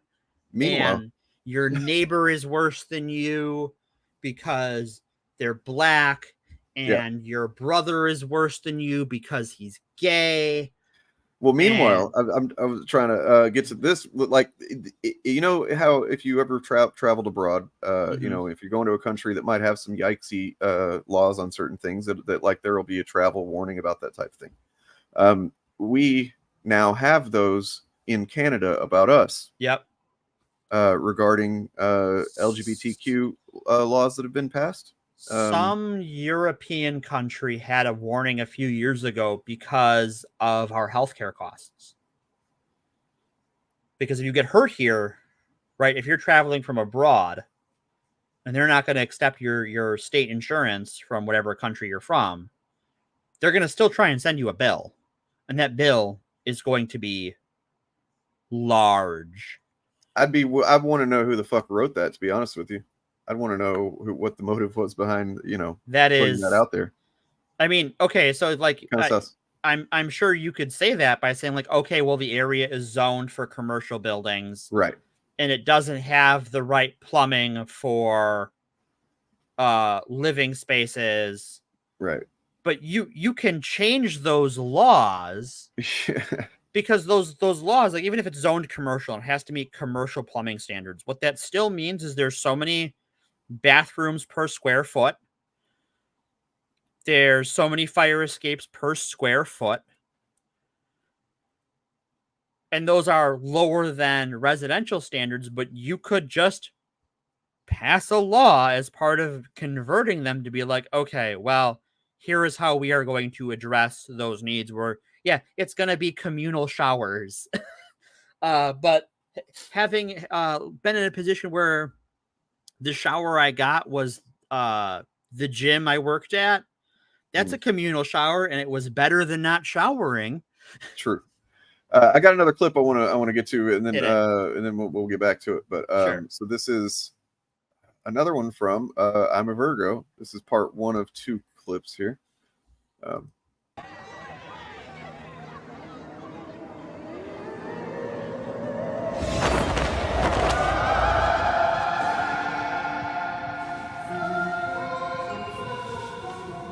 Little context. Walton Goggins here, amazing actor, by the way.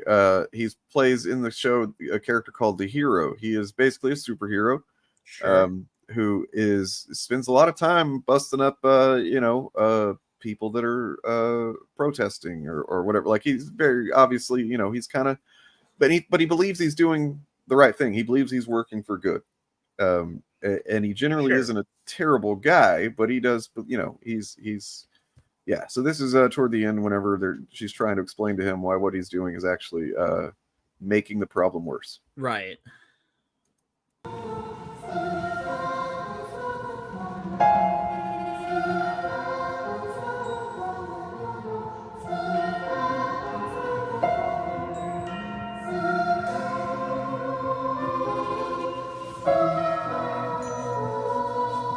The music in this show is fucking perfect.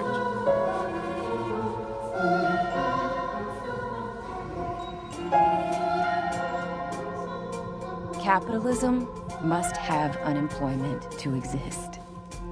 The way the boss stops you from asking for more money is to threaten you, implicitly or explicitly, with firing you. If there were full employment, people could ask whatever pay they want. There'd be no one to replace them.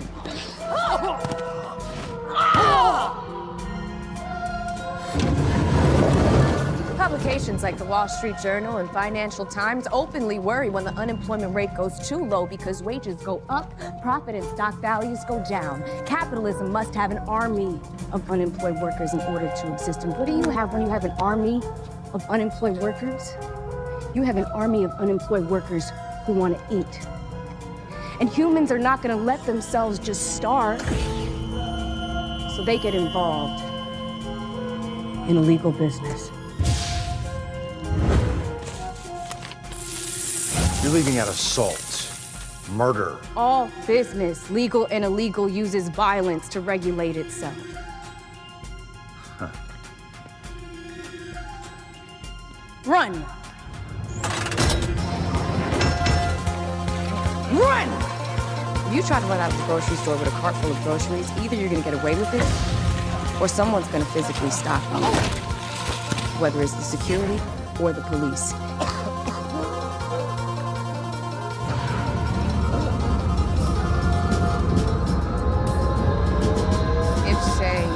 A hotel neighboring the MCI building decided they wanted to tear down your building to make a golf course, you'd use violence. Wrong.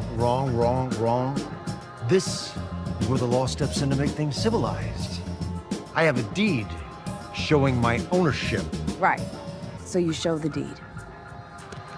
Fine.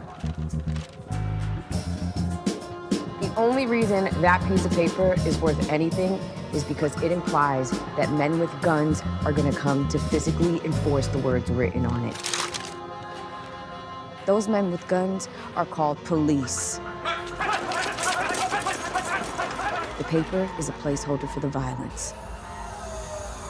Illegal business doesn't have this. Illegal business practitioners can't go to court and say, Your Honor, I was supposed to be buying a whole key of cocaine from the defendant. Clearly this is half baking soda. I demand restitution.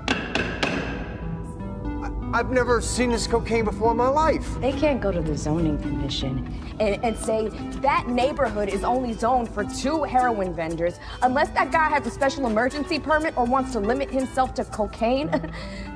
Often, legality or illegality is the only thing that determines whether business dealings are considered violent.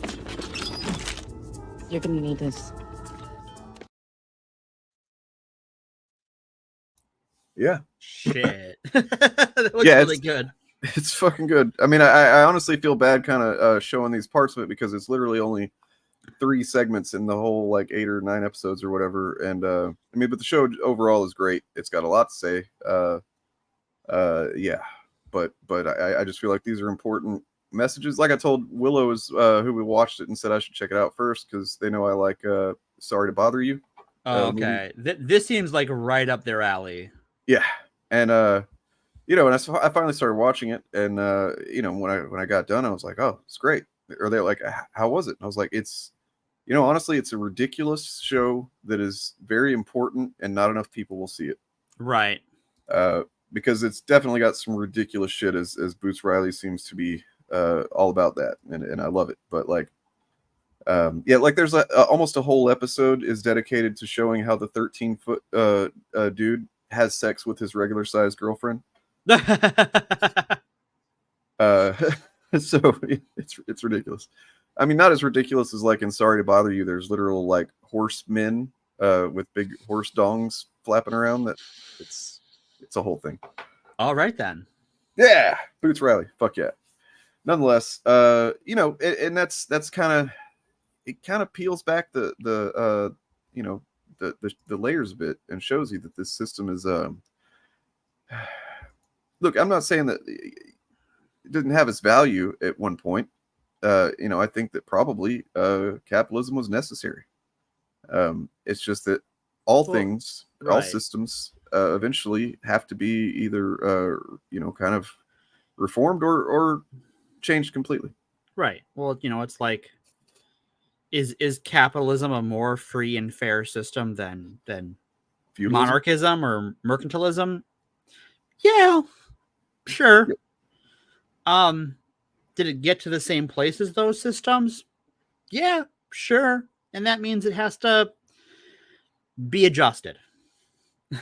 Whatever that adjustment looks like, we need to make it less of what it is rather than, or less of what it's become and more of something better. When the accumulation of wealth is not only allowed but like encouraged and seen as like cultural achievement, even if there are at some point, like in the 50s or the 80s when the tax rates were pretty fucking high, in a good way, generally, but like eventually those people with money, because money is power in that system, are going to find ways to shift it in favor of themselves. That's just going to happen. It's almost like it's just inevitable, Right. And we've gotten to that point now, and it's been that way for so long at this point, and the working class and workers' rights and just like people's rights have all been whittled away at the same time, that like it's broken. It's fucking broken, man. It absolutely is just wrecked. Anyway, sorry, I'm sorry if I hijacked any of the stuff you had planned today. We should get to that. No, this is what we had planned today, right? Was talking about what socialism is and why they want you to be panicked about it. Because it means challenging their power, right? At the end of the day, the reason that socialism is used as a scare word is that it represents, it's a competing philosophy to their own, where people are more equal and treated more fairly than the current system. Right. Where in the current system, like everybody's equal, but some are more equal than others. Well, that's how they sell it, right? Is that like, oh, everyone, anyone can pull themselves up by their bootstraps. But there was an article you shared with me, written by a libertarian, about like why socialism is immoral, and its argument goes something like this. I'm going to try my best to steelman it, and it is in a socialist system. If you're a widower and your spouse dies and you start a business because you have to take care of your kids and stuff, and that business is successful, in a capitalist system, you're rewarded. And in a socialist system, the government is going to come and take all your stuff, take this business you built. And it misses a few things. One, in a socialist system, a bunch of those needs are taken care of, right? Yeah. Your house and the needs of your children and the needs of yourself to take care of yourself are not a commodity to be traded on the market. The second is, starting a business is expensive. Yes. You can't just do that. So like, I don't want to pretend like we're doing badly, but we're doing okay. But I don't have start a business money. Right.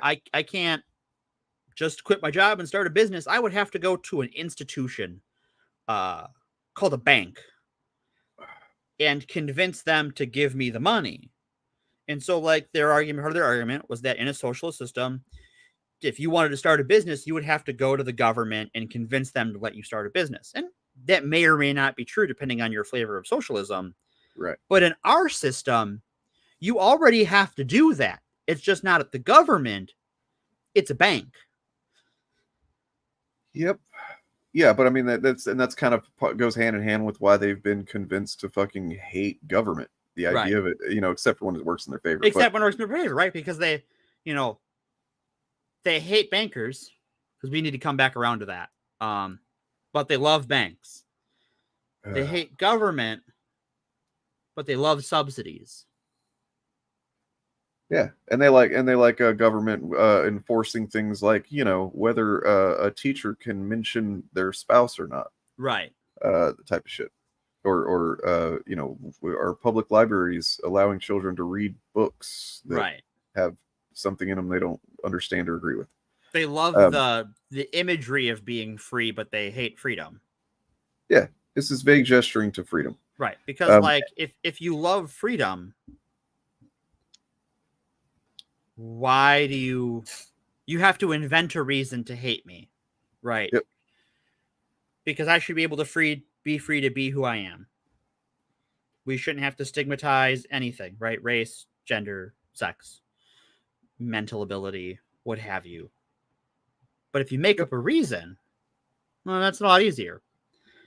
And so I think we have to address the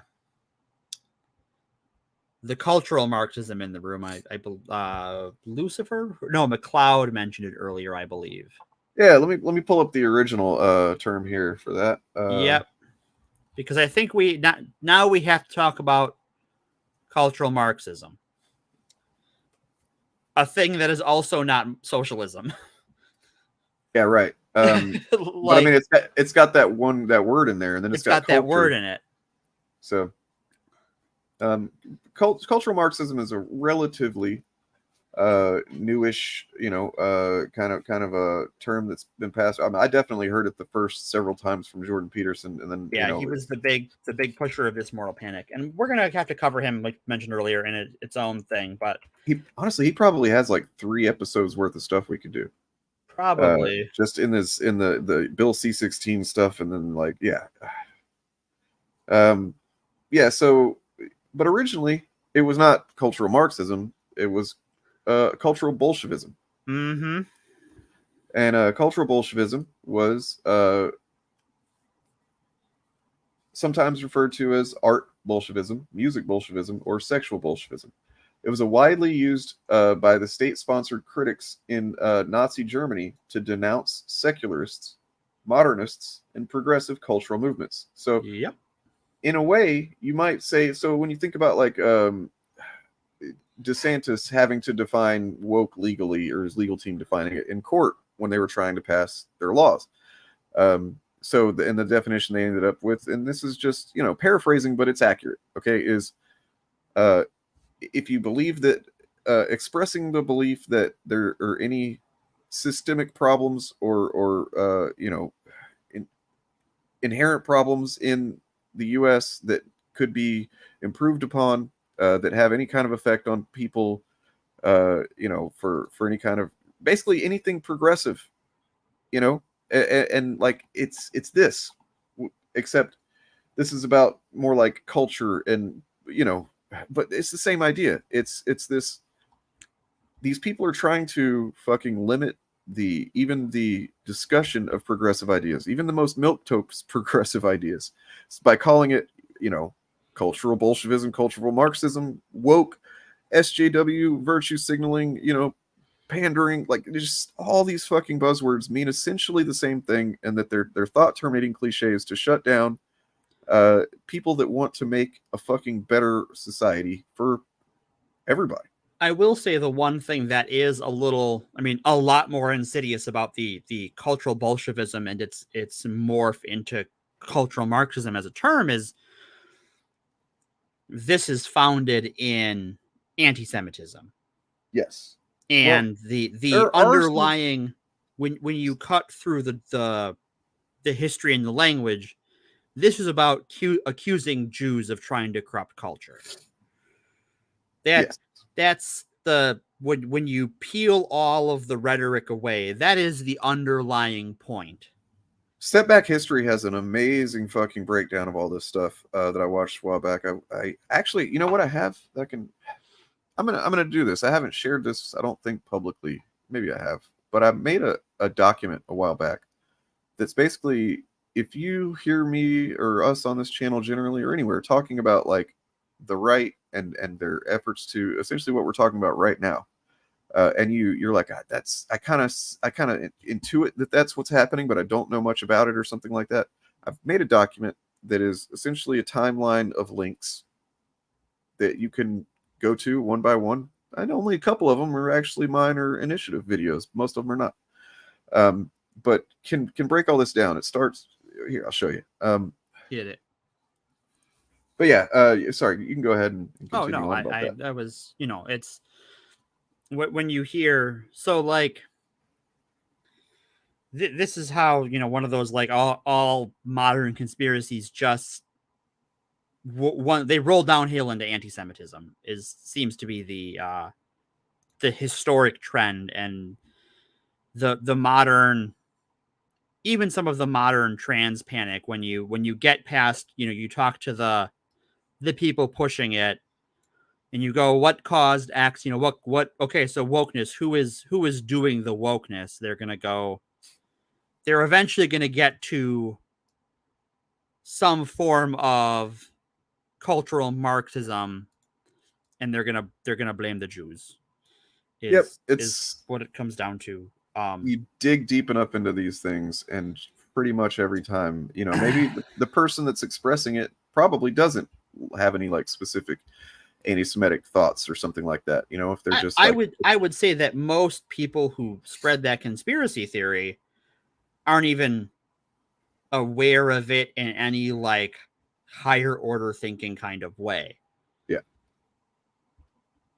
But and you have a lot to unwork to get them to see that like, you're just doing an anti-Semitism, and they're like, what? No, it's like, we gotta talk about some history, and that's hard, right? You can't, when the people talk about debates and stuff and how debates don't work, and that is true to a point, right? Like I can't change your mind on something in a debate, right? Case in point, the episode we did a few weeks ago about like our personal disagreements is like an idea of like what subjectivity is. You didn't right? come out of that thinking that was one of the best episodes of Star Trek you'd ever seen? I did not, and I even rewatched it, and it's still bad.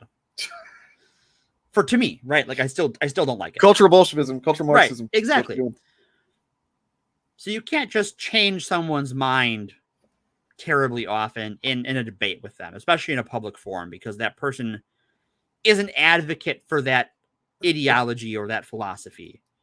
That takes time and effort and conversation, and you and another person being honest and kind of vulnerable with each other, because when you dig in, they're going to have questions for you that you might not have thought about of your own philosophy, and you have to be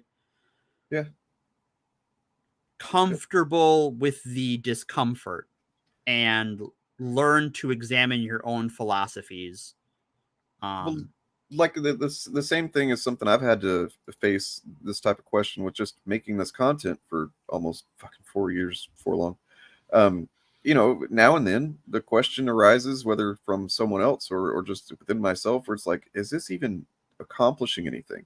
Like, because that's what I set out to do, was I wanted to be able to reach people that, are reachable. Yeah.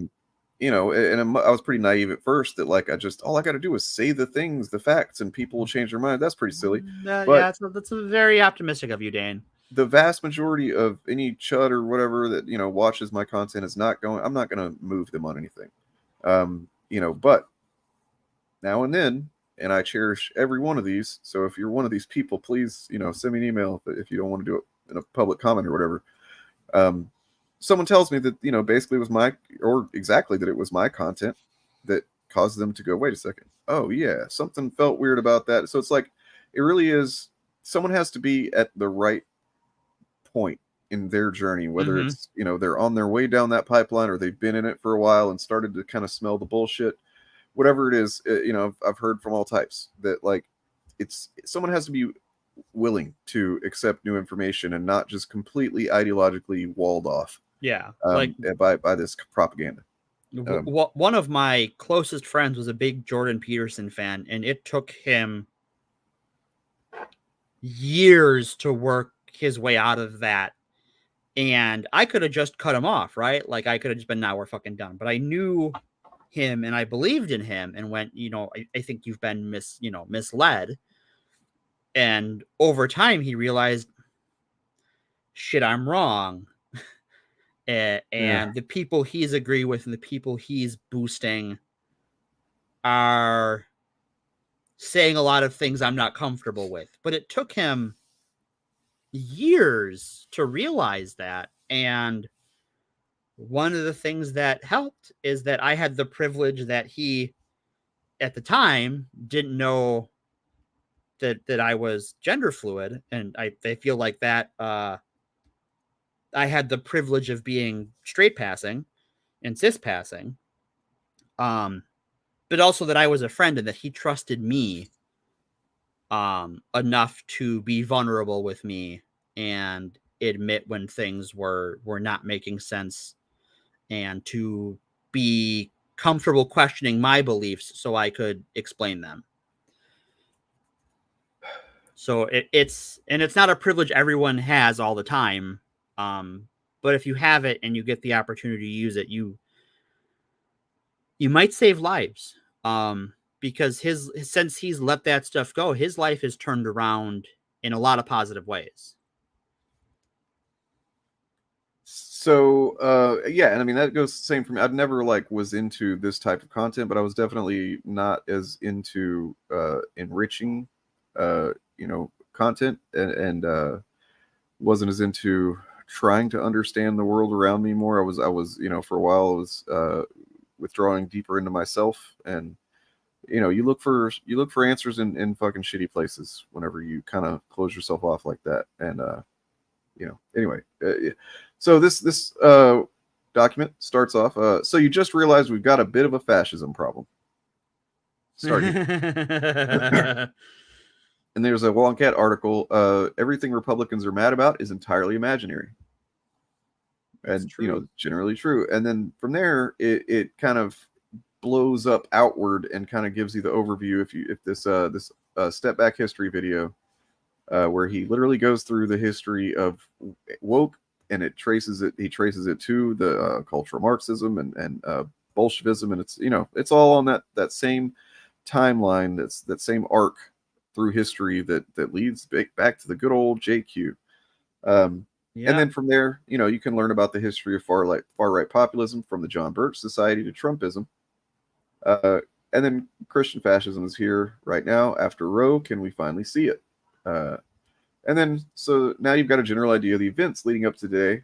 Time to get into some details of this thing called the alt-right. And then there's a couple of, pretty substantial. Mm-hmm. The alt-right playbook YouTube playlist is that's Innuendo Studios, and it's fucking immaculate. It is a perfect fucking series. I have a funny story about him, about Innuendo Studios. So when he was doing one of his videos,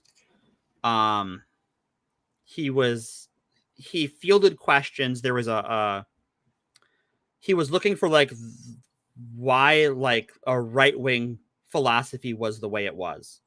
And he wanted this from a right-wing source, and he put a call out. So that friend I was literally just talking about, I asked him, because he was sort of far enough along on his journey out of that I felt comfortable going, hey, I know you used to be into this stuff. What does this mean? And he replied to me in our personal chat, and one of the phrases he described it as, it was like that whole caveman mentality. One of the things he described it as is paleo LARPing. This you're pretending to be the great, hunter of the wilderness, the great, hunting the mammoth sort of stuff, right? And that phrase that my friend said, paleo LARPing, ended up in the video.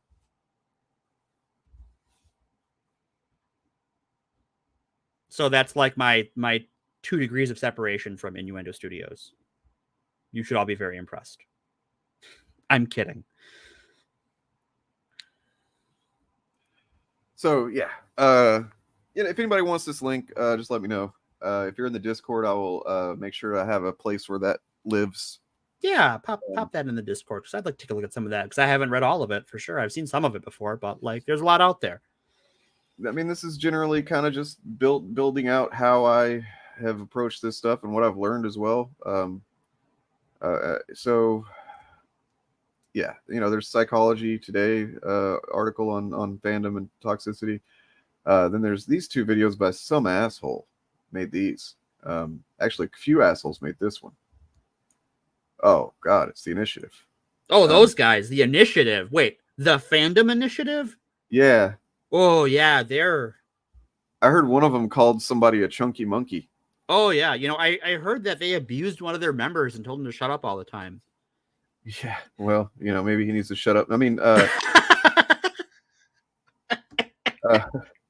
and then look, this shit right here is in fucking dispensable for just understanding anti-fandom in general. The Rewriting Ripley Just so far, 3 fucking majestic, upsetting documents, articles. But yeah, it's all right there. And then the ultimate research document, which is is a Xander or Bosch or lots of streamers and stuff. That this is the same document they operate from. It's just got a lot of information. A lot of good links out there. So yeah, if anybody just is curious and understanding this stuff a little more, at the very least, I would suggest watching this video by Step Back History. Oh God, oh my God, so sorry. Yeah. At the very least, I would say watch this video by Step Back History, the disturbing history behind the anti-woke crackdown, which just really fucking even more clarifies it than I already understood it. And I felt like I understood it pretty well. But like watching that video, it was like, oh my God, it really is just that fucking simple. That this cultural Marxism shit, which, by the way, cultural Marxism was a phrase that was used. Let's see. It's a contemporary variant of the term cultural Bolshevism, and is used to refer to the far-right anti-Semitic cultural Marxism conspiracy theory. Do we want to look into that, what that is? But this variant of cultural Marxism was used by far-right terrorist Anders Breivik in his introductory chapter of his manifesto. Oh, fun. And it's not the last time, Yeah, it makes its way into a lot of these manifestos. So the cultural Marxism refers to the far-right anti-Semitic conspiracy theory, which misrepresents the Frankfurt School as being responsible for modern progressive movements, identity politics, and political correctness. And then, just so many fucking thought-terminating cliches in there. Like, identity politics, I said on stream the other day, when you get down to it, all politics are identity politics. And political correctness is... I looked into the history of this. This was someone on the left came up with this term to derisively make fun of them and their friends. It was derisive of the right and how like their sort of purity culture. No, it was from what I found anyway. It was a group of kind of progressives, I guess maybe 80s or something, 90s, that were using it like to make fun of themselves whenever one of them would say something and they would want to kind of poke fun at them, like, are you sure that's politically correct? Okay. And then, like, basically it kind of took off the way that we've seen it happen. Right, we've seen that happen before. Right, like it's yeah. And it doesn't mean anything more than I've seen it applied to, just like woke. I've seen it applied to so many different things. Yeah, it was woke before woke was woke.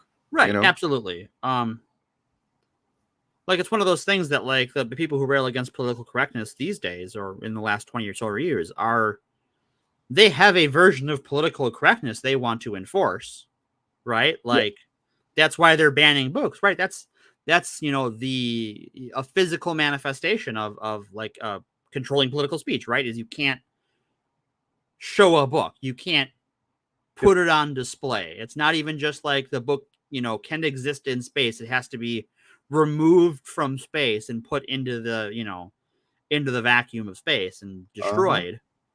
And like, and I hopefully I'm not speaking out of turn on this, but I think it does kind of seal the conversation and kind of ties us back to the idea of a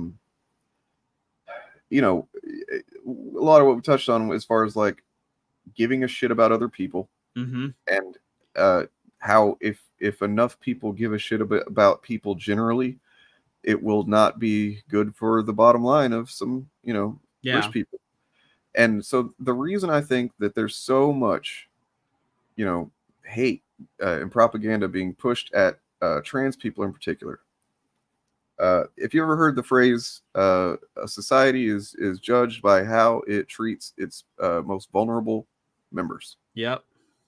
And it's sure varying degrees on a scale, intersectional scale. There's people that are here and there, but like generally, pound for pound, trans people don't have it fucking great. In a lot of even in states where like Oregon, where generally they can receive the care that they need and stuff like that, they're still going to be dealing with bigotry and shit. Right. You're going to be dealing with you know, yeah, with fucking assholes. Yeah. And assaults and murders and so on and so forth. Well, and you know, we think of like liberal states like Oregon or Illinois as like just Portland or just Chicago, but right.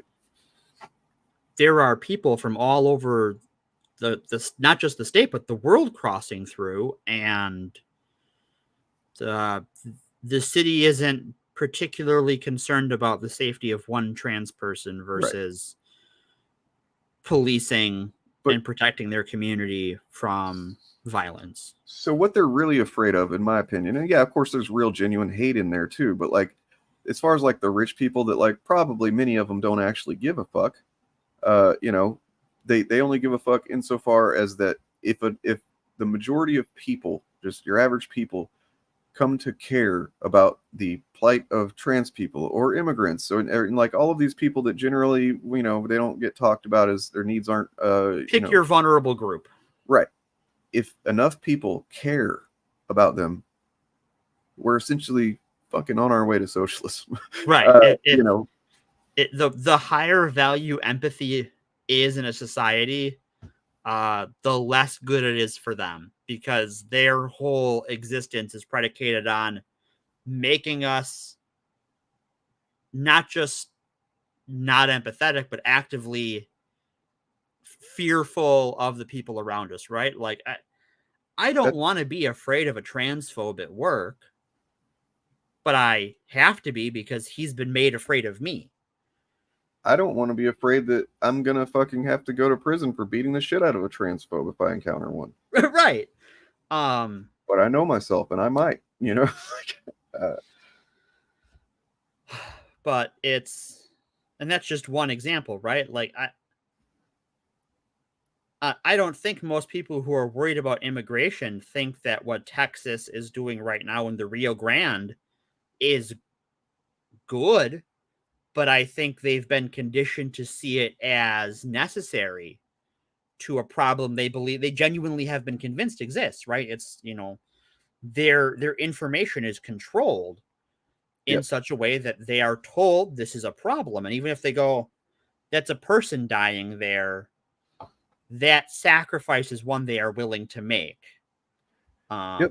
I mean, so, you know, it's definitely a personal example, and it's not, you know, I try not to let this color how I view right-winger MAGA folks in general, but I think it is kind of indicative of what has overall happened. And I've heard from plenty of people, read accounts of people that say similar. My dad was not a hateful guy. He was not even a fucking apathetic guy for majority of my life. He was, you know, pretty, you know, yeah, he's a bit of a dipshit, and generally was kind of like, I mean, he voted for Clinton, but that's about as far left as he was willing to walk. Clinton, I mean. That's about as far left as he would ever go. But, you know, Arkansas Democrat Bill Clinton, you know, so, but like when Trump came around, it's like he activated something in people like that, you know, combined with, you know, real fucking, you know, problems with the economy and, you know, post-housing crisis and all this stuff that like did affect people in real ways. You know, but like when there are people in like my home area that aren't very informed, they're not very, my dad's not very well educated, but they do have biases that can be activated. Right. My dad would never have, like, you know, he used to say the N-word and stuff like that privately, but he would never like be hateful toward a black person or anything, right? Like, you know, you just never would. He had racist thoughts and beliefs, but he wouldn't go and do a direct racist violence at someone. Yeah, and yeah, and he yeah. So, but Trump came along and really kind of just something about this fucking guy, man. And he's still doing it to him. He's still doing it. Gets into the minds of people like that and makes them feel powerful when they haven't felt powerful either in a long time or ever. Right. Well, and empowers them to be, you know, shitty and have kind of these thoughts that they've kind of kept to themselves because they wanted to be, you know, polite and civil society. Now, wait, this guy's saying all that, we don't have to do that. And it kind of just tells them that the worst instincts and impulses are actually good. You don't need to hide those.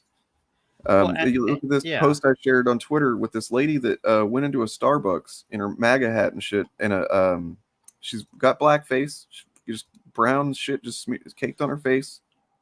And then she's got 2 big Trump stickers, one on each breast. And she literally went up to the cashier or whatever and was like, "Look at my Trump titties," like, because she thinks she's like offending snowflakes or something, probably. Right. That makes her feel fucking powerful. Well, yeah, they feel like so the reason Trump was able to do what he did is that system, right? Is you had 2 competing systems, and you had one that told you that racism was bad. And really for a long time, that's all Democrats really did, because they weren't going to be strong on, Clinton wasn't strong on labor. Obama wasn't strong on labor. But they would do some things around like protecting minority communities to some extent. And you had like the Republican rhetoric around the civil rights movement of like, well, we did the thing, right? The Civil Rights Act passed, okay. We've done civil rights. We don't need to do any more civil rights. So you have to be nice to black people. You can't be racist at them in public. But you have a separate media ecosystem that is telling you, and when I say medium, I even mean like your interpersonal relationships, your church. This ecosystem that tells you that like, black crime is on the rise, illegal immigration from Mexico is on the rise. All of these non-white people are doing crime, right? But then you have the other ecosystem that says you can't be mean to those people. So you're being told they're criminals, and you're being told you can't be mean to them. And someone comes along and says, why don't we just be mean to them? Yep. And after boiling in that soup for basically your entire life, however old you are, you've been boiling in that soup your entire life. Maybe you're aware of it, and so you're not in that soup, but you've seen people who are, people who are. They boil in that stew of we can't be mean. We can't improve anything, but we can't be mean from mainstream American Democrats and media sources, traditional media sources. And this right-wing ecosystem, this Fox News talk radio thing, right-wing churches, that is, these people are the cause of all of our problems. As soon as someone says, oh no, you can go after them, the pot boils over, right? The heat rises enough to just break that bubble, and it all spilled out. So I have 2 links in chat. Okay, I should come back to the mic. Hi, I'm back. Miss me. Sorry, I gotta fix my ponytail. I have hair all in my face. I just washed my hair yesterday, and it's just sort of dried funny, so it's all floofy and wants to like crawl out of my ponytail and right into my eyes. So forgive me. And I've been ranting, and I talk with my hands in my head, so like my hair is all over the place. It's a mess. Anyhoot, I got 2 links I sent you in the StreamYards chat. Yes, I was just kind of collecting something for let's see.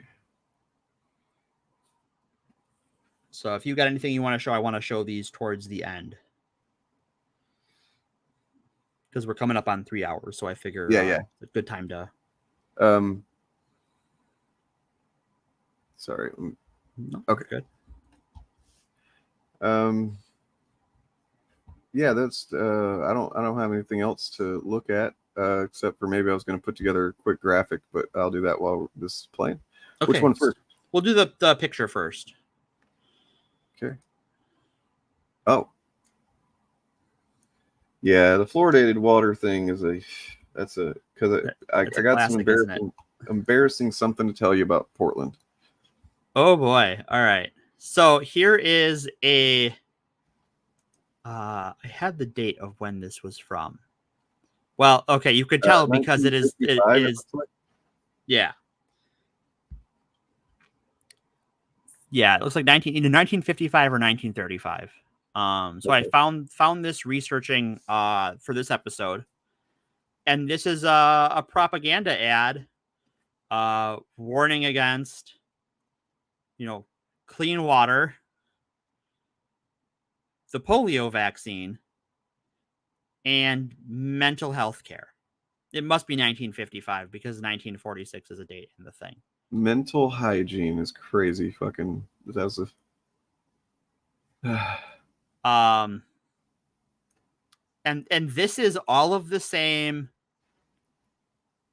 The fluoridated water has kind of become a bit of a more fringe conspiracy over time, but still very much extant. And even things like Alex Jones, they're putting things in the water and turning the frogs gay, right? Is sort of the same baseline panic. What? I didn't think that was the phrase. I thought it was what is it? I forget what the phrase is. Now let's talk about the Transformers agenda. AKA they're putting chemicals in the energon and trying to turn our bots gay. I forgot you made that. I love that so much. It's wonderful. It does echo though, so that's kind of a shame, but it's great. It does it sometimes. I don't know why it does it. Yeah, it remains a wonderful clip, and it is it's fantastic. So anyways, but like their whole panic about about vaccines is nothing new. They see it as a wedge for socialized medicine in the US.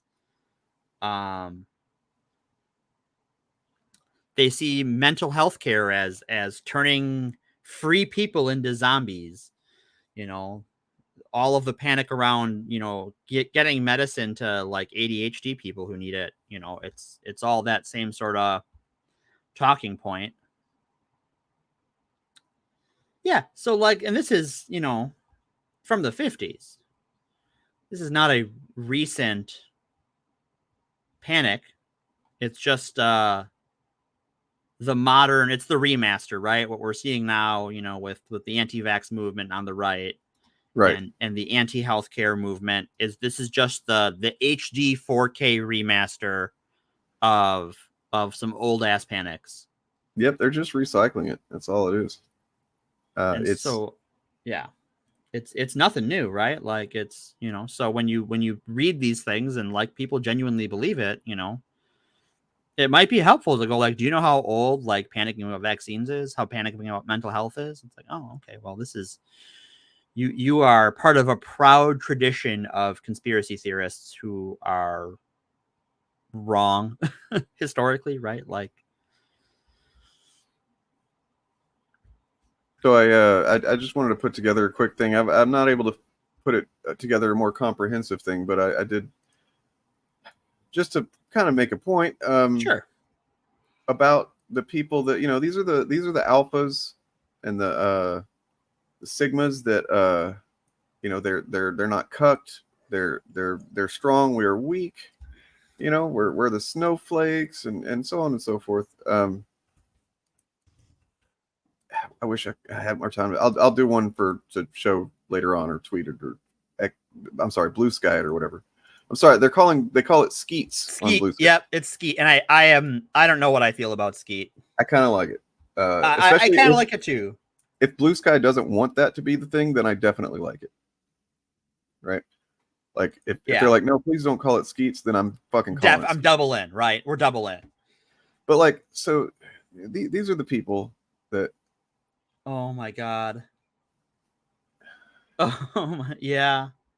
Like really think about like this is fucking, it's not even angering, it's just sad, man. It's like just it's sad. Yeah.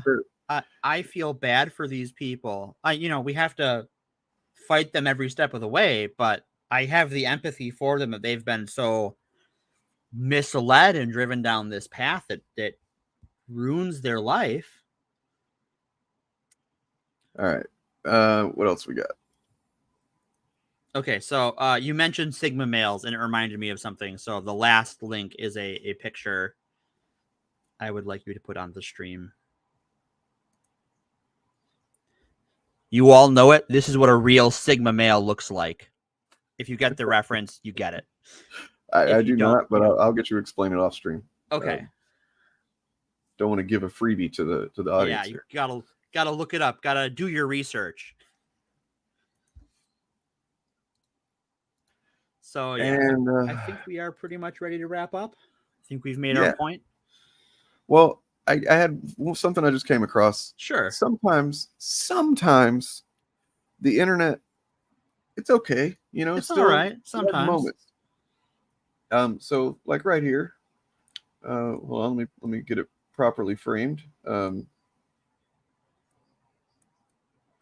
somebody said that something about Tim Pool being bald, and one of his, I can't get it framed right, but no, it's just going to be spoiled as soon as I open it.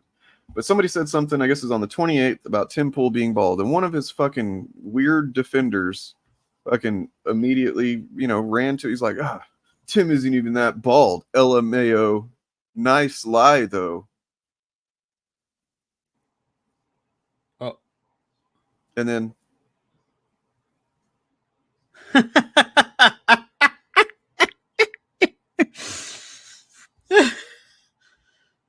it's pretty great. Also, what's wrong with being bald? Not a goddamn thing. No, what I find fucking, look, I fortunately, I guess, we'll never know what it's like to be bald. I've got a thick fucking lush, my hair was already thick and voluminous before the HRT, but now I got that titty skittles in me.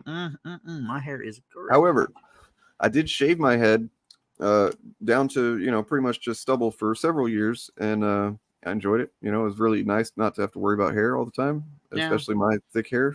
Of course, now it's super long and doing its thing, but like, no, what I've noticed is that on the right, there's this trend of guys that are balding or going bald or whatever, and they just can't fucking accept it, and they refuse. And I guess it's like some kind of weird toxic masculinity thing. Yeah, like that's exactly what it is. Yeah, it's just toxic masculinity. Yeah. Because you look at what Tim Pool doesn't take the beanie off. You look at Trump and that fucking crazy clusterfuck he's got on his head, when it's like, a lot of that's, most of it, I think, maybe all of it, is his hair. It's just grown really long from certain spots and then spun around in, some fucking like weird swirly kind of fucking way. Because you can see it in certain photos whenever he's like getting on a plane or something, and the wind kind of lifts it up, and you're like, oh my God, that's just a fucking bald head under there for the most part. Well, and like how many they're fooling people, right. And how many shaved guys are fucking hot as hell? Yeah. Sure. Right? There are some very attractive men that are bald as an eagle, right? Like, just go for it. Plus, just it makes you look badass. It does. And the confidence. Friends told me that I looked intimidating when I used to shave my head. Oh, sure. I stopped doing it. Because I was just like, man, I don't want to be like intimidating. Just walk in the room and, but then, another one was, you remember Stephen Miller? I try not to. Yeah, I know. The fucking fucking white supremacist Dracula. He did that thing where he went on I was like Meet the Press or something, and he had just a few days before had been on a news show with his regular balding head, right? And then he goes on Meet the Press that weekend, and he's just got like this sprayed black shit up on the top of his head, like as if nobody was gonna notice, And it's just like, man, y'all are really just making yourselves look really, really silly. And insecure, right? Like the insecurity like wafts off of them like an aura. My brother is balding, and he just owns it. Yeah. He is just like, fuck yeah.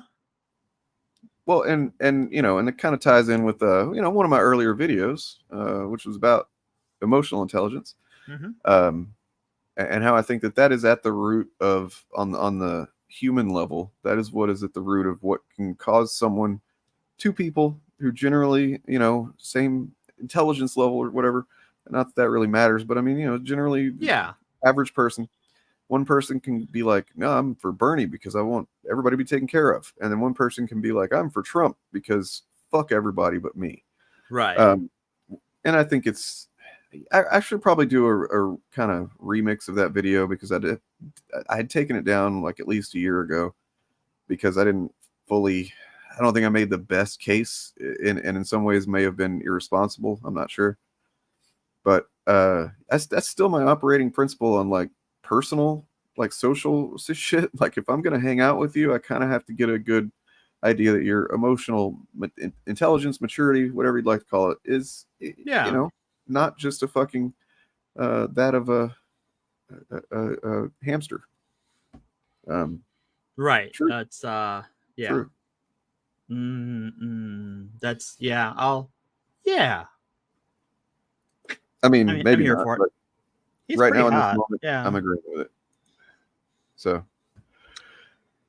yeah, good one. Socialism. We got all over the place, but it kind of matters in that way. Yeah, it does. Like it's an old ass panic. It's a modern ass panic. Yeah, and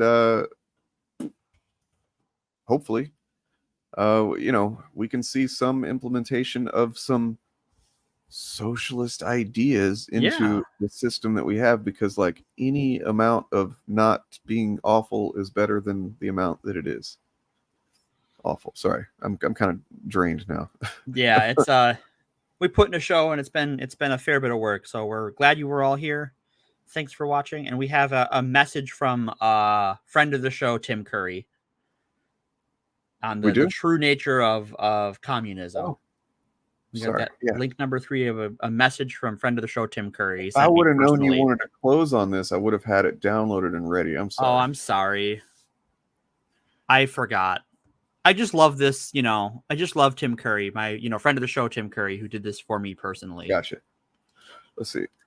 Okay, I can have this ready. All right. I'll vamp. Yeah. So yeah, if you like the show, make sure you have liked the episode and subscribe to the channel. It really helps out for YouTube to feel the algorithm. If you've got a buck, or even if you don't, hop on over to patreon.com/actualfandom, where you can follow for free or subscribe for a couple of bucks a month and get some exclusive content Dane has been putting out on the regular. It is good stuff. And right now you can get a free trial for a week. And you can join the ranks of followers like Alex Jones himself, the man himself. Yeah. Shout out to all of these fine patrons. He told me that I'm starting to move him over on a couple of things. So I bet he has. But yeah. By the way, shout out to I've had 3 new patrons in the last couple of weeks. I've got a couple of free trial folks going on right now. Woo! I hope like Christopher, Jakin, apparently, isn't it? It's Jason. I just put a C in there for no reason. See who else? Zachary Williams. I should have had this more prepared, but yeah, a couple of those are newbies, and welcome and thank you. Ornithopter, I have a question for you. If you're in chat, are you a Magic fan, a Dune fan, or both? Ooh.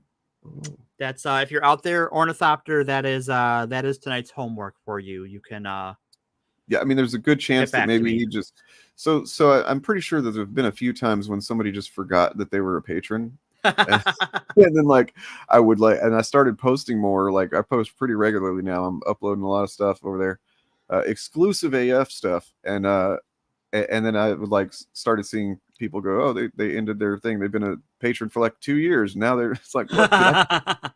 They get a notification and they're like, oh, I'm still fucking paying that. Oops. But that's which is weird because they send you an email every month that says that's a breakdown of who you paid for what.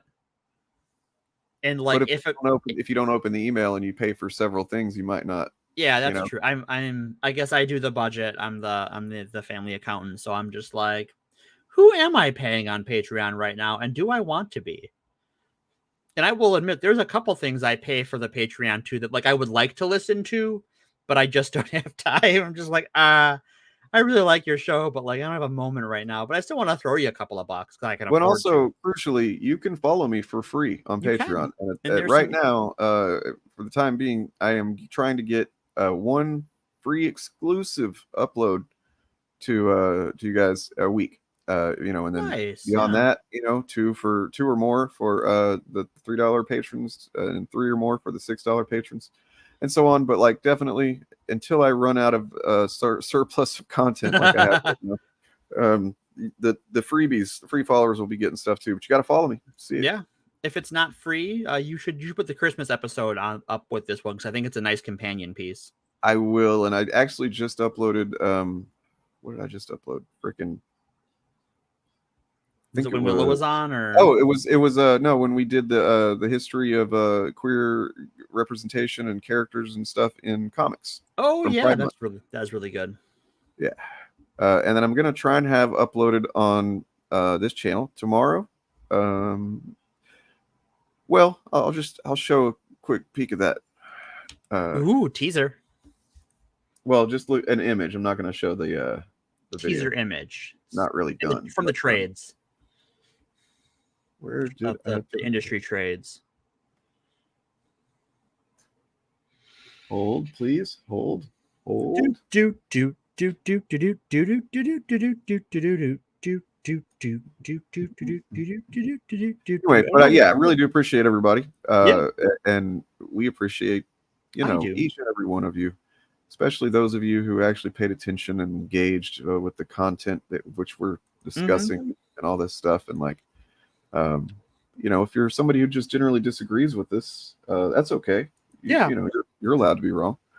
No, but if you genuinely disagree with us, oh no, that was such a fun episode. That was such a fun, really good episode. Was also from Pride Month, I believe. Yeah. And we answered a few questions that were asked by a couple of folks that consider themselves. They were just asking questions. They're just concerned trolls in the center of things. Yeah. Well, I think it's easy to see yourself as a centrist if you let yourself, right? Like if you don't look outward and sort of gauge yourself, honestly, I think it's pretty easy to see yourself as, oh, I'm just in the middle. Everyone agrees, close to me, and it's just like, if you have a very limited and strawmanned idea of what one or both sides of something is, then you're going to have, if you think you're in the center, you're like way off. And I think that's really common, honestly. It's sort of like the inversion of imposter syndrome, where like you sort of assume everyone knows what you know.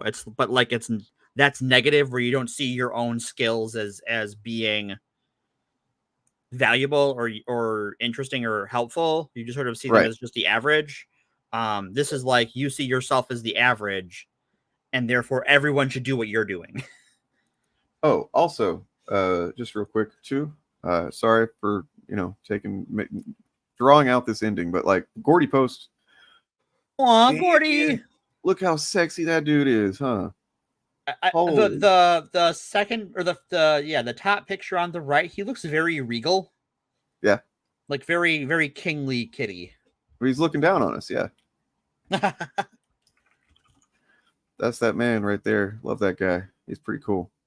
All right. With that in mind, friend of the show, Tim Curry, will play us out. Peace. All right. Peace, love. The gun is missing. Gentlemen, turn out your pockets. Ladies, empty your purses. Whoever has the gun is the murderer. Brilliantly worked out, Wadsworth. I congratulate you. Me too. Shut up! Now, there's one thing I don't understand. One thing? Why did you do it? Half of Washington knows what kind of business you run. You were in no real danger. The whole town would be implicated if you were exposed. I don't think they know my real business. My business is secrets. And a vet found them out for me. The secrets of Senator Peacock's Defense Committee, of Colonel Mustard's fusion bomb, Professor Plum's UN contacts, and the work of your husband, the nuclear physicist. So, it is political. You're a communist. No, Mr. Green. Communism is just a red herring. Like all